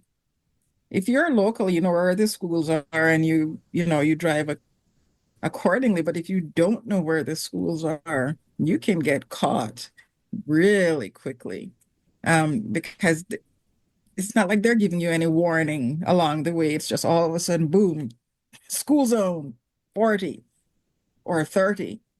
Isn't that your warning, though? There's a sign. It's right there. It's right by the school. Okay. It's right by the school, and you're doing 70 coming down this road. And all of a sudden, you're hitting 40 or 30 with very little warning because you don't know it's there. Then people certainly are blowing past schools. I don't deny that it makes a lot of sense for us to have reduced speeds around schools. Kids don't pay attention, especially when they're young, and they don't understand the dangers. So we need to make sure that we're protecting them. But the way in which they actually do it sometimes causes some consternation. You can't go from 70 down to 30 in one fell swoop. Quickly. Without warning. Yeah. Philip, it's difficult. Philip Malto? It's interesting because this is, Woolwich. We're in a rural situation compared to the inner city. I think inner city is just you speed up a bit, you slow down, you speed up, you slow down. In the country, you're at speed for a bit, and then suddenly you hit towns, and there's a school there, and all these small towns like up through, our Mennonite country and up through, north of Arthur. You get up through Kenilworth, you head out to the east. Suddenly, there's these schools, and they're in the middle of nowhere. And I'm all favor for slowing right down. I mean, what's the most important thing on our planet? The next generation, the kids. So slow down. But so many people now commute long distances. They find that driving in the country is like driving in the city. Every time they get up to speed, there's another small town school. I got to slow down. I'm pulling into Erin. I got to slow down. But that's the reality of driving on roads in the country, especially around schools. That's going to be the speed limit. I'd rather drive slower because, as we know, 30 to some people means 50, 50 means 80, 100 means 120, 180, whatever. So the people are always going to push that. So you do have to drop it that low to bring people in line. Is that why they're balking, basically because it's more rural? And, to your point, because I've experienced that, you will have, where you're country driving and you don't expect these things as you do in urban areas. Yeah, I think for the rural driver who's trying to get somewhere, it's a distance drive that's slowing down, especially if you've been doing 80, which for people is 90 and 100. You got to slow right down to 30, 40 because of radar. That's a big change in speed. And people tailgating, suddenly somebody hits the brakes harder than the person behind expected. It can create an unfriendly situation in friendly rural Ontario. But if you look at the road, like from Blair, when you're approaching Blair, they start warning you way before you reach Blair that there's 50 coming up and you're doing 80 on that road. But I think there are like at least 3 warning signs before you reach where it changes to 50. So it's coming. It's coming, and you can do it accordingly. I don't have a lot of hey, we're gonna not hit children, and I don't have a lot of interest in I'm trying to go quickly, or I'm in a hurry, or I have places to be. If the answer is I would like us to not hit children, and everything says if we travel slower, if something terrible happens, it is less terrible. I don't know what yes, you might have to, yes, you may have to brake, and yes, you may have to accelerate more, and yes, it's going to take you an extra 40 seconds. All of these seem like profoundly simple trade-offs to not having harmed children around a school. At a certain point, the convenience and if you have to travel, if you commute, give yourself an extra 2 minutes so you don't have to speed through school zones. At a certain point, some of this sounds insane. We're why would we have to slow down so much around children? Because they're children. What are we as adults talking about here? Yeah, it's going to be annoying and it's kind of hard. Also, we're just trying to keep children safe. I think this is a really reasonable thing. It's not as if this is you're asking it's not as if you're running a Flintstone car where you have to start a lot of physical effort to start your car again. Just push the brakes, push the gas. It shouldn't be as big a thing as we're making it out to be. And it's baffling to me that we're so fussed about having to slow down for the safety of kids. For me, it's just the notice, so that if you're in an unfamiliar area and you don't know, okay, then I like how they do it in Blair, where you have notice ahead that you are going to be coming to a 50 zone instead of the 80 that you're in now, so that I have an idea. How expensive are the signs that show you electronically your exact speed? Because I find those very effective. When they put one up on my street because we had speeding problems, and that was their first attempt at a solution, is put one of those signs up. And apparently they work. I've heard they work. That's a great alert for me. I tend to notice those and flashing lights more than I do a sign, even though I'm a driver. I'm supposed to notice all signs. The flashing lights and the signs that say, speed limit up ahead is reduced or anything. I wouldn't mind seeing more of those, but otherwise, whatever tools are going to work, whatever tools make sense. But in the end, I think the idea that you are a responsible adult driving a multi-ton thing at 100, you have to be responsible for what you're doing. And if that means, so the idea that we need to prioritize your time or your speed or your whatever because it's inconvenient to slow down or it's difficult or you don't want to, I think that is the wrong thing to be worried about. Well, I don't usually award points or rank any of but I think Philip Mills just won this argument and won this discussion here with us I really do. I'm with you on that. And on that, before anybody has a chance to challenge me, I'm going to take a break. We'll be back with more of the Friday 4 panel on 570 News Radio.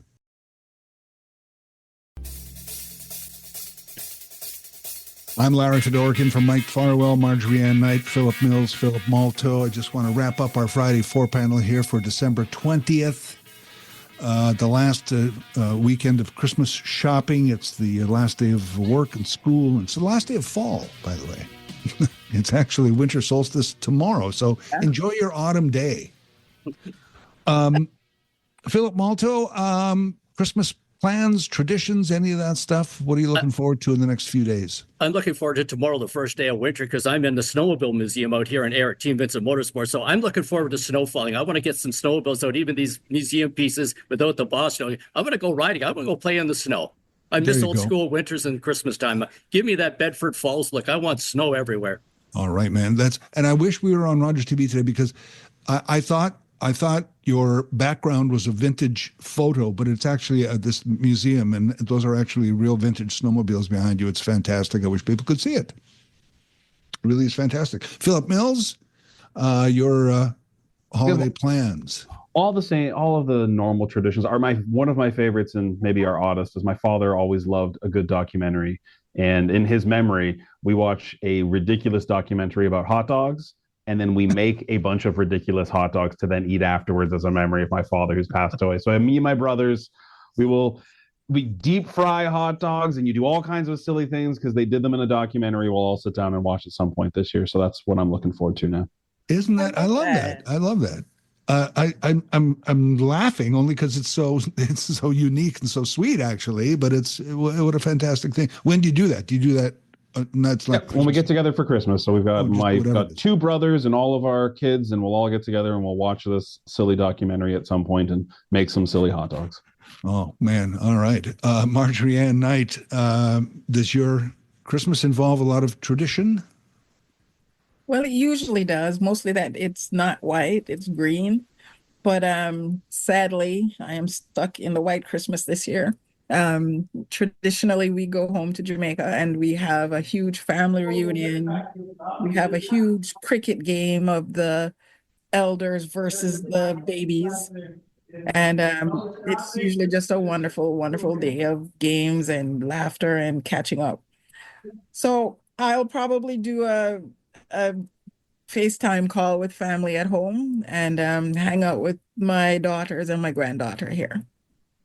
Isn't that wonderful? Sounds wonderful. We of Ukrainian background, we used to do the Orthodox Christmas in January, and slowly the church and everyone just kind of switched over. But we always had a tradition of a meatless meal on Christmas Eve that included 12 dishes, which represented the apostles. And I would say to my mother, well, if Jesus is just born, how does he already have apostles? And she would say, shut up. But so there was 12 dishes, and very labor intensive to do, but I still try. My mother's passed a couple of years now, but I know how to do it. So we always try and put some version of that together, and do a meatless Christmas Eve and stuff. So looking forward to that as well. Christmas Eve, I don't know. My family, Christmas Eve was a bigger deal than Christmas Day. I don't know about any of you guys. Was it equal or the same? Or we were always traveling to get to where we were having the reunion, which is usually way up in the hills in the country. Right. I come from a big family, so Christmas Day was huge. I have 7 siblings, so kids, grandkids, friends. Christmas Day dinner was just wild. It was great. Yeah. Well, that's true. I found out with a couple of kids, and then relationships and in-laws and this and that. Now the permutations are, so it's like a Christmas week of when can you get together? Well, it spreads out over several days, which is fine. Love it. I know for us, it was always Christmas Eve. My father was a minister, so there was a candlelight Christmas service was always the big Christmas Eve. But then because he was a minister and had been planning and operating, he was a tired guy before and after. And so our big day was always the Christmas day. Right. So would he do a service or in a Christmas Day or only if it was a Sunday? Oh, really? So we would do a Christmas Eve service. And if it was Sunday, we would always eat, but usually Christmas Eve was a working day. And so Christmas Day was more our time to celebrate. Guys, I really appreciate you because I have been on the panel with you many, many times, and I always enjoy it and appreciate you, and hope you have a Merry Christmas and Happy Holidays to all of you. Thank you so much for today as well. Merry Christmas, everybody. Merry Christmas. Marjorie Ann Knight, Philip Mills, and Philip Malto, the Friday 4 panel. It's our 12 o'clock Talkback hour. That's next on 570 News Radio. Take out the papers and the trash, or you don't get no spending cash. If you don't scrub that kitchen floor, you ain't gonna rock and roll no more. Yakety yak. Don't talk back. Just finish cleaning 12 o'clock Talkback hour. It's all up to you. What do you want to talk about? Let me repeat the numbers you just heard. 519-570-2545, 1-800-570-5715, or star 570. The cabinet shuffle, the state of federal politics in Canada this week. Wow, a lot there. Local budgets. We can talk about that. And also beware the thumbs up emoji. This is my favorite story of the morning so far, and I'm going to get to it in a moment, but we've got already people lined up for the 12 o'clock Talkback hour. Let's get to them. Here's Andre. Andre, go ahead. You're on 570 News Radio. Oh, Larry, good to hear from you. Why am I first on your list? Okay. I'll miss you. Good to hear from you, my friend. And I'm going to finish by saying, well, not finish, but finish by the start by saying happy holiday and Merry Christmas to you, my friend. You as well. Thank you. You're very welcome. I really like the 4-round panel, especially when Marjorie Knight's there. I listen to every word she says because she's just so passionate. Sorry, Mike, but Farwell, I think you're 5'2", so you don't have a big shoe. So I am assuming that you are going to eat your shoe this year because of all the cameras I'm going to put. The only thing I'd like to put on that is the camera. Is it would be smart from them when they send the infractions if they can look at the time, like after 6 o'clock p.m. or during the holidays. I think it's pretty easy not to submit those tickets. What do you think, Larry, on that one? I think kids congregate in school areas and playgrounds, and even in summer times, kids sometimes play around school, and I think a school zone should be 24/7. Thank you. I said that a long time ago. That was my point, too, because during those times, I lived three schools around here, and we do a lot of activities there. So, yeah. And my other thing is I was barely, when we talk about all this, like Marjorie was saying, about everything going up, but no shovels going down. And, this has been happening for a while now. And, the prices and this and that. And we all seen it coming slowly, and nothing really has been really changed. I'm assuming, again, my prediction, this 25, we haven't reached the iceberg tip yet. Sorry for saying that, but it's realistic. In my situation, Larry, rent eviction was the main that hurt me. Going from $1,250 to $25. I think all that money, like $1,000, Larry, $1,200. I think that would have been enough for food or gas or whatever, right? So that's what hurt us the most. So yeah, I don't know what else to say on that one. But you know what, everybody, Merry Christmas, Happy Holiday, and be kind to each other. And yes, slow down. Thank you, Andre, and Merry Christmas, Happy Holidays to you and yours as well. Here's Grant. Grant, you're on 570 News Radio, the Talkback Hour. Yeah, this happened to me a couple of times this week, and I was really reluctant of what was going on. We live in an apartment building, so someone said they had a package for me, and I didn't give him my unit number in the beginning, and then the second time he said, you didn't give me your unit number. So I did give it to him, and I waited, nothing came. And this chap did it again today, and I thought, well, maybe I better call up my landlord. And he said, don't worry about it. He's got a package here for you. Huh?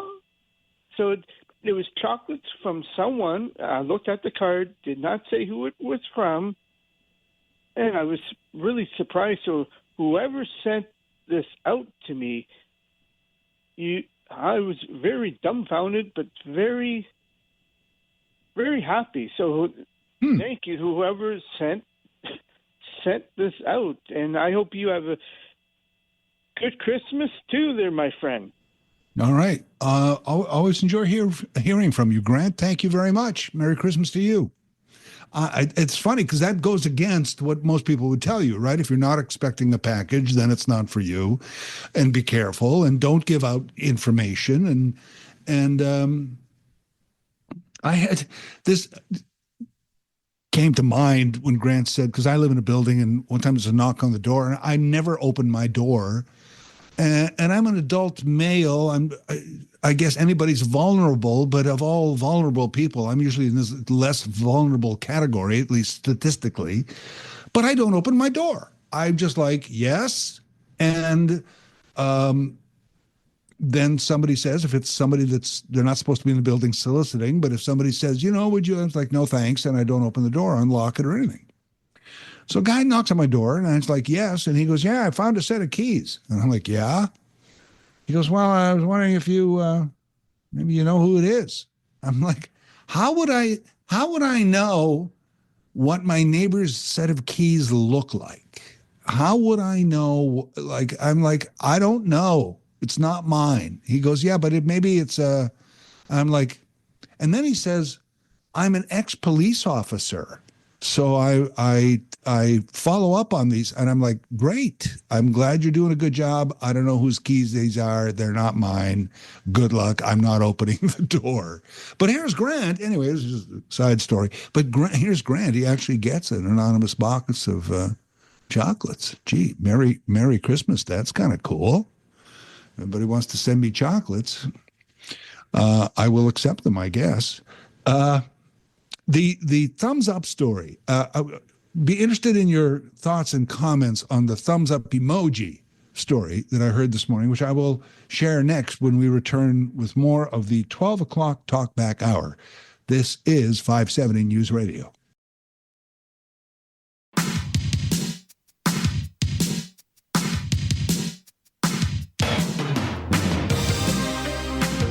Larry Fedoruk in for Mike Farwell. As I said earlier, there's always a lot to talk about. If there wasn't, there wouldn't be a need for a 570 News Radio, So there's a lot going on.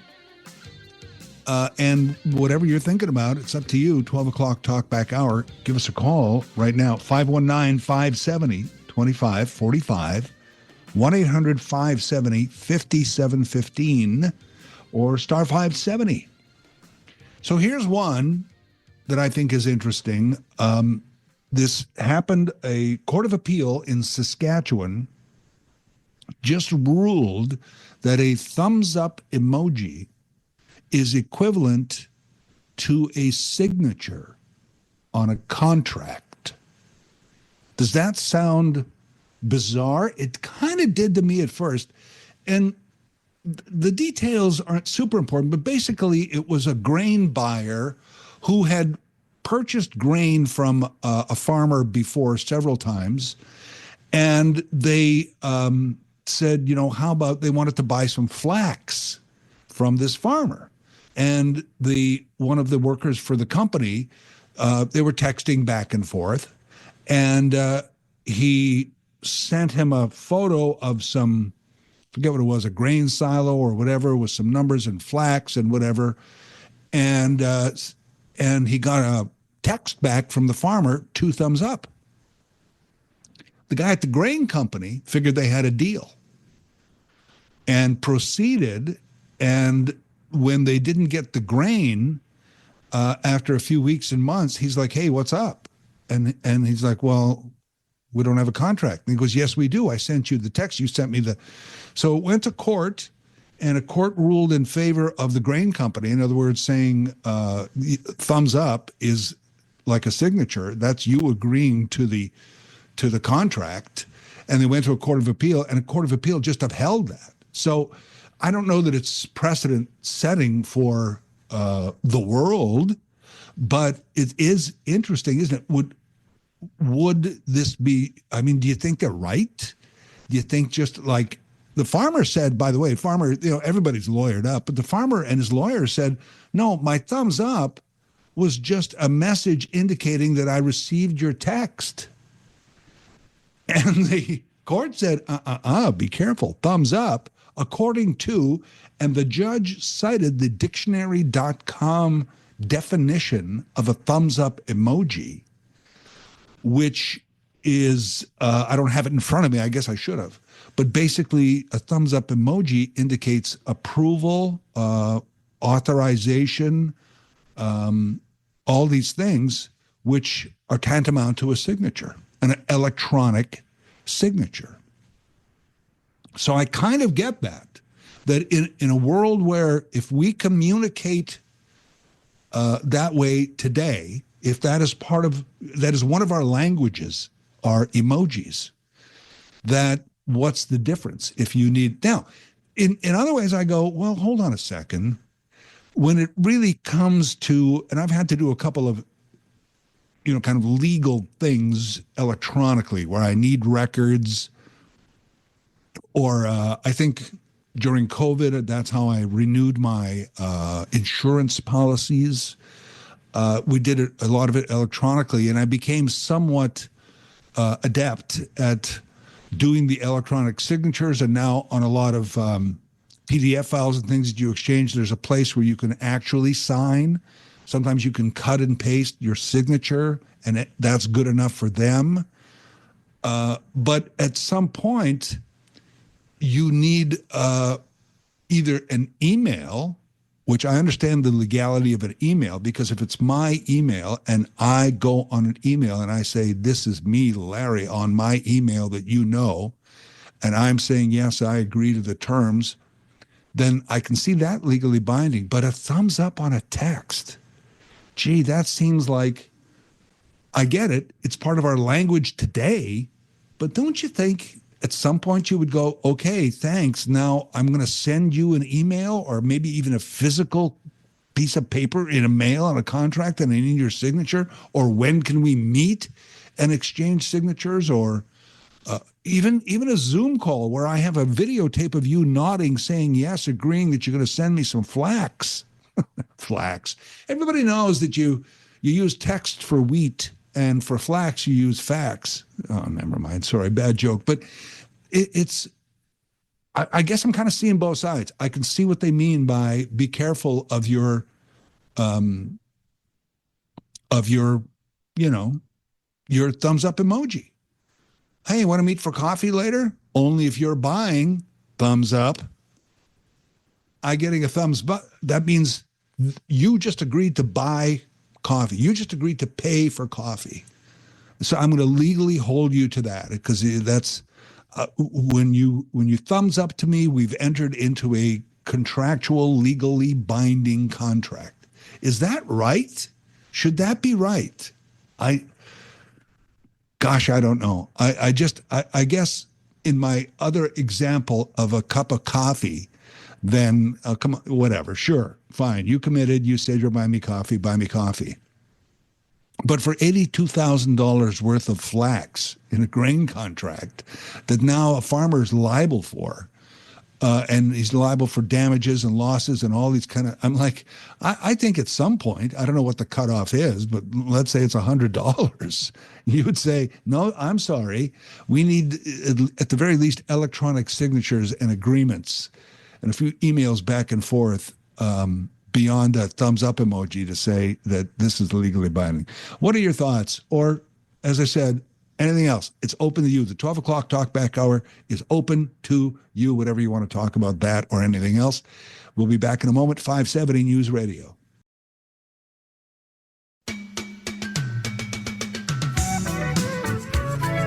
I'm Larry Fedoruk, in for Mike Farwell. You know what else people got excited about yesterday was the release of a movie trailer, because they don't just announce movie trailer or movie dates, I should say, anymore. They also announce dates when a trailer is coming out. And people much anticipated December 19th, the release of a trailer for the Superman movie, the newest installment of Superman, the movie. Now, if you go back to the reboot of Superman in the early 80s, Christopher Reeve and all that, it was pretty exciting. And Superman's story is a great story, and it's a Canadian, written by a Canadian and all that stuff. So a lot of reasons to like Superman.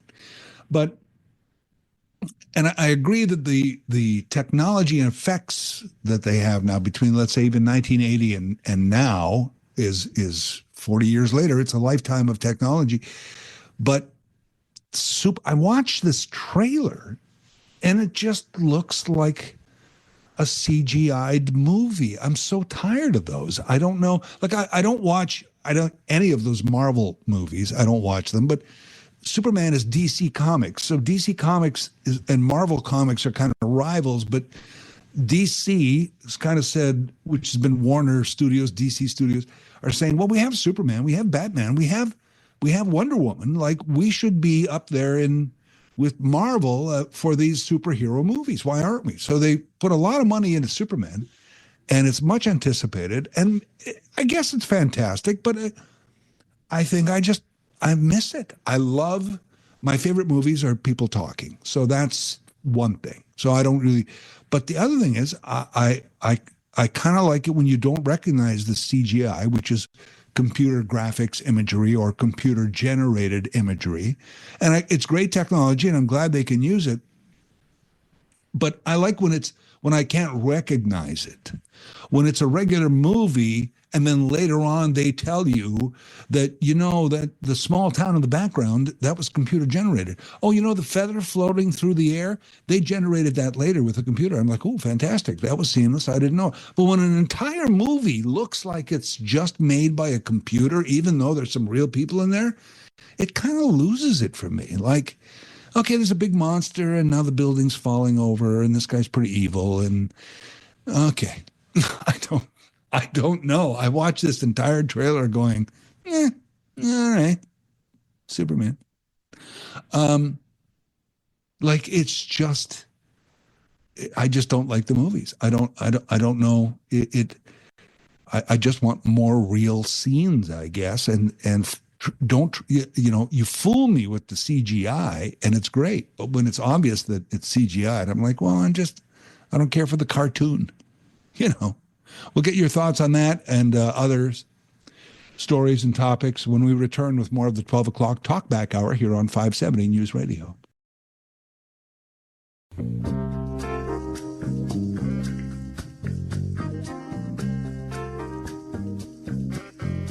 I'm Larry Fedoruk in for Mike Farwell. 12 o'clock Talkback Hour continues. What's on your mind? Here's Kevin. Kevin, go ahead. Thank you for holding, and you're on 570 News Radio. Hello, hi, how are you? Good, how are you? Great, thank you very much. I want to talk about this trend of jewelry robberies that's been happening in Canada, specifically in Southern Ontario and very close to home in Conestoga Mall and Cambridge Centre. And what is really kind of bothering me is how free these burglars think they are, and they are not afraid of any punishment.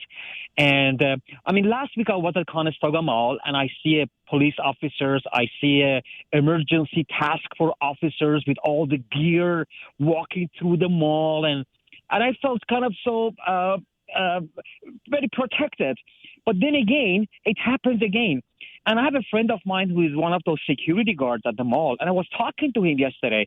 I said, in the videos that I see, all you guys are doing, the security guards, is you guys are just filming them with your cell phone and not making any move. Then he said, because we've been told not to approach them, not to talk to them, not to do anything. Then what is the point of shopping center owners or mall, whatever the Cadillac, Fairview, or whatever the companies are, of hiring all these? Like last night I was at Conestoga Mall, there were like 20 or 30 of these security guards, which are absolutely not capable of doing anything, just to videotape. I mean, normal people are videotaping on their phone too.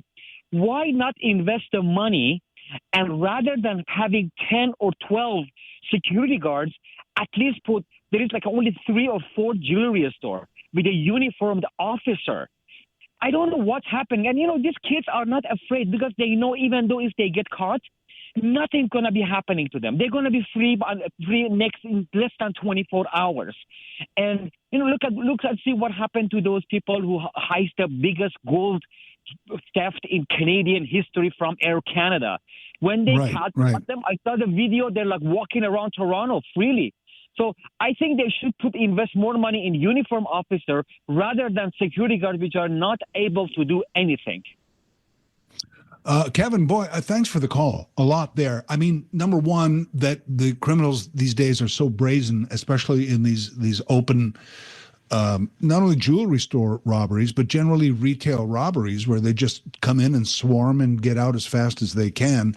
I don't know. This is a question for anyone that if you're a paid duty uniformed officer, are like a lot of those gigs that those officers do are more kind of like traffic and security jobs that police officers do. Can you hire them as extra police? Because I tell you, as a security guard, I don't think anybody's in the business of general security where your life is on the line. I don't think that's what general security is for. So as a security officer, I wouldn't say, you'd have to go to armed police. But then again, are armed police allowed in the off duty to stand there and with their gun and take down robbers, run towards the crime as opposed to running away like the rest of us should be doing for our own safety. And finally, you're touching on bail reform, which I'm a huge proponent of, because as tough as the judicial system is, and it's overworked, and so is the jail system, the revolving door is just not working. You can't, the recidivism of the people who commit, get out on bail and just are committing crimes again is absolutely ridiculous. I was watching a thing on this yesterday, and I don't know why there's a bigger push for bail reform. Anyway, Kevin, I'll leave it to you for the last word here. Okay. Well, I don't want to sound political or anything, but I've been living in Canada for the last 45 years, and if you notice, only during this current federal government, that all these robberies and all these soft punishments are happening. I don't remember during the previous government.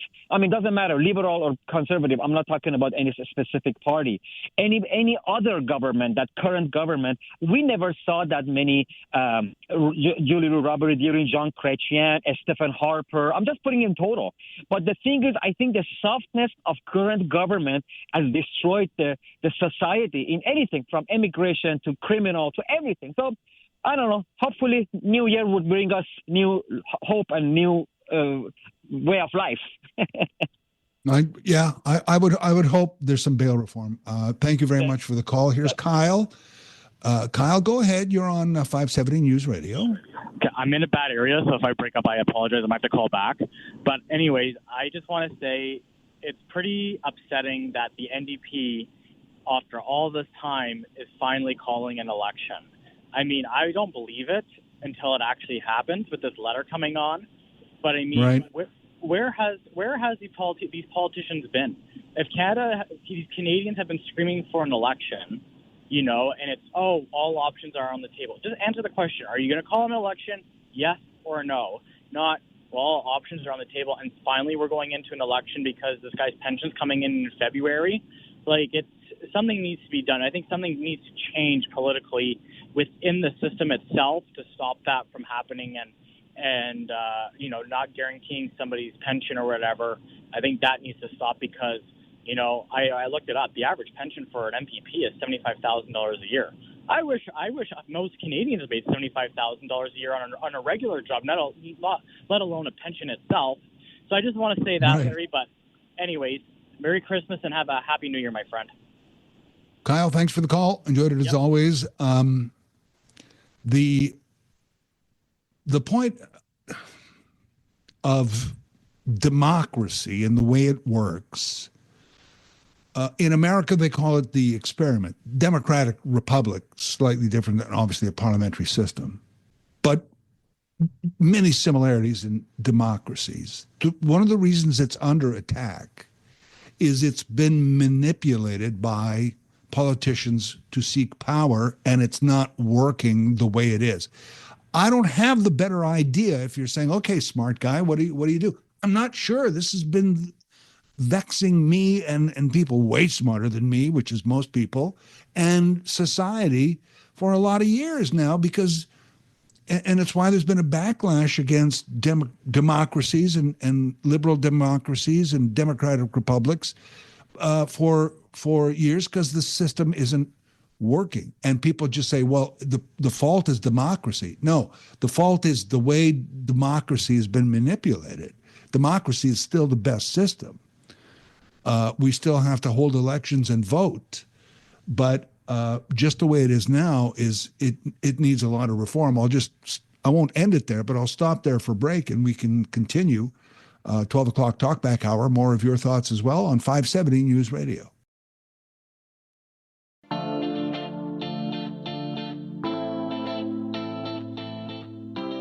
I'm Larry Fedoruk in for Mike Farwell. 12 o'clock Talkback Hour continues. I'll give you the numbers one more time. Why not? 519-570-2545. 1-800-570-5715. Star 570 on your cell. Here's Terry. Terry, go ahead. Hey, hi, Larry. Merry Christmas. Happy New Year to you. Merry Christmas. Happy New Year to you. Thank you. Did you? I just want to ask you a quick question. I know you've mentioned it in previous times when you were on here. Did you watch Jeopardy episode last night? Last night, no. Hold on a second. Yes, last night I did. Sorry. Yes, I did. Well, anyway, I'll catch it on occasion. But last night, the final Jeopardy question, I was befuddled how all three contestants did not know that. Like, I get it. Unless you're a sports fan, I don't expect everybody to know that. I don't know if you remember the question about the Neil Armstrong moon landing. It was Super Bowl history category. And the question was, this team went to the Super Bowl prior to Neil Armstrong walking on the moon, but yet hasn't been back since, which is pretty, it's relatively easy. But anyway, it befuddles me. I guess Detroit Lions. I thought it was Detroit Lions, by the way, so I didn't get it either. It was the Jets. But anyway, it was... But anyway, some of these contestants, it befuddles me. Like how 1 minute they can be so, so knowledgeable and smart, and then a minute later they can look so clueless. Like they'll have a question like, what was King Louis XVIII's dog's name? They'll know that, but they don't know something within the last 50 years. It's just it's weird. it drives me bananas. I think I don't know if this is true or not, but I've heard that they actually give the contestants a heads up on some of the categories so they can read up on it. Because there's no way most of these people would know like history from the past like that. Like just I don't know. I don't know that they do that. I don't know that would be in the realm of game show legality. But one thing to watch for also is that when not any one of the three of them gets a question and then a second one and maybe even a third one, to me that's the writer's fault. You're making the questions too ridiculously hard. Because if three diverse, smart people can't get a bunch of questions in a row, then that's the fault of the questions, I think, or the clues. Remember when that Amy Schneider contestant was on the some couple years back? Like she was brilliant. Yeah. Like she knew all, but yet she didn't know who Johnny Unitas was, and I think that was her downfall at the end. That cost her that massive streak she was going on. Like like, come on, I mean. It's just like, like strange stuff from like 500 years ago, like physics, stuff like that. But, the average person would have no idea what that is. But you don't know Johnny Unitas. But anyway, I just thought that was bizarre. Yeah. Anyway, yeah. All right. Thanks, Terry. Okay. Always enjoy talking Jeopardy. I always do. Yeah. Amy Schneider was the most winningest woman ever on Jeopardy. But she was born a man and she transitioned to a woman. So people questioned her status as most winningest woman because she was born with a penis, damn it. So just how weird we are on trans and transgendered people lately. I don't know. They wouldn't. Jeopardy didn't have a problem with calling her the winningest female, did, but a lot of fans had a problem. Anyway, George, go ahead. George, you're on the 12 o'clock Talkback Hour. Yeah, good afternoon, Larry. How are you doing? It's your old friend George from Cambridge. Hey, George. Yeah, good to hear your voice again on Thank you. 570. Before I wish you a Merry Christmas and a Happy New Year, I want to say that the election, the federal election, can't come soon enough. I think most Canadians want to see a change. They want to see more of fiscal, responsible government and get our country back in order. And that would be a great way to start 2025, back to getting this country at least economically in order. And I want to wish you a Merry Christmas and a Happy New Year. All right, George. Same to you, my friend. Thank you very much. I appreciate it. I think people want change. I agree with fiscally. I don't, man. We have one of the strongest economies in the world. I think our economy ranks. How many countries in the world? 190. I think we're 9th or 10th always in economy. We came through COVID better than anybody else. We have some of the. We have so much of our GDP is spent on services, so we have an enormously solid country. I'm not giving credit to any one government or thing. Over the years, this is a pretty solid economy country. I don't think a government necessarily, this one, that people are looking for more fiscally responsible government. I think that's a bit of BS from the other side. Our economy and compared to taxes and our GDP and generally is pretty damn strong. Now, does that mean we shouldn't change governments? No, maybe we should. Maybe we should. I think what people want, what they get in their heads is time for a change. And whether it actually is time for a change or not, doesn't matter, because you know what? It's been 10 years, time for a change.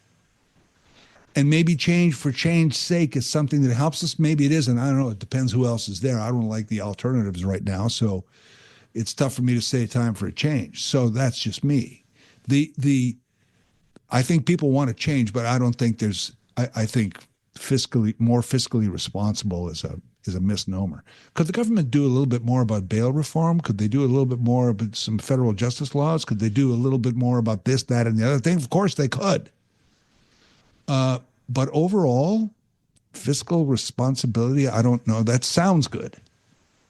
But it's not what we really want. We just think we want to change. We've been convinced for some reason we want to change. I don't know. And we will get one. I think, unfortunately, we're going to get one. We're going to get one sooner than later. 12 o'clock Talkback Hour. Back in a moment. Larry Fedoruk in for Mike Farwell. Merry Christmas, Happy Holidays. It seems I always get to fill in for Mike at least once sometime around this time of year, so it's a great opportunity because I have a nice little relationship with 570 News Radio and the people who listen, and by filling in every once in a while, and it's nice to be able to rekindle that during the holidays and say Merry Christmas and Happy Holidays. And by the way, people who still post, it's Merry Christmas, not Happy Holidays. No, it's not. It's both. And stop saying that. And nobody's preventing you from saying Merry Christmas. People are trying to suggest to you that maybe some others are not celebrating Christmas, that either they don't celebrate at all, or it's Hanukkah, or it's Kwanzaa, or hey, it's Three Sleeps to Festivus. Aha. So, you say Merry Christmas and Happy Holidays. Is that such a trouble for you? And you know what? I also don't mind that, the back to school sales start on July the 2nd. And the Halloween sales start at back to school time, and the Christmas stuff goes up after Halloween. I think that's fantastic, especially the Christmas stuff. Hey, I saw a Christmas decoration up already. And I'm like, yeah, it's the season of joy and giving and love and happy holidays. What, you want to put that off? What's wrong with putting that up in a store? And by the way, it's a store. It's retail. Spending in retail is like 75% of the economy. Right? If you didn't spend, people wouldn't have an income. So someone's spending is somebody else's income. So the fact that people decry that is always amazing to me. Christmas starts too early. No, not really. I'll tell you what bugs me, though. If we're going to get to this wonderful season of Christmas, the one thing, and I understand it too, but this one does bug me, is I was watching an ad the other day, and it said, get ahead of Boxing Day sales by shopping today. It was December 2nd. And then on CNN, they're running promos for New Year's Eve with Anderson and Andy. They've been doing that for 2 weeks. And I'm like, hold on a second. Since Halloween, you've been telling me about Christmas. At least let me have it now without plugging Boxing Day and New Year's Eve, right? Stop it. That is too early. Anyway, happy Festivus and Kwanzaa and Hanukkah next week, and happy holidays and Merry Christmas. And thank you for having me on 570 News Radio. I'm Larry Fedoruk. We'll talk soon.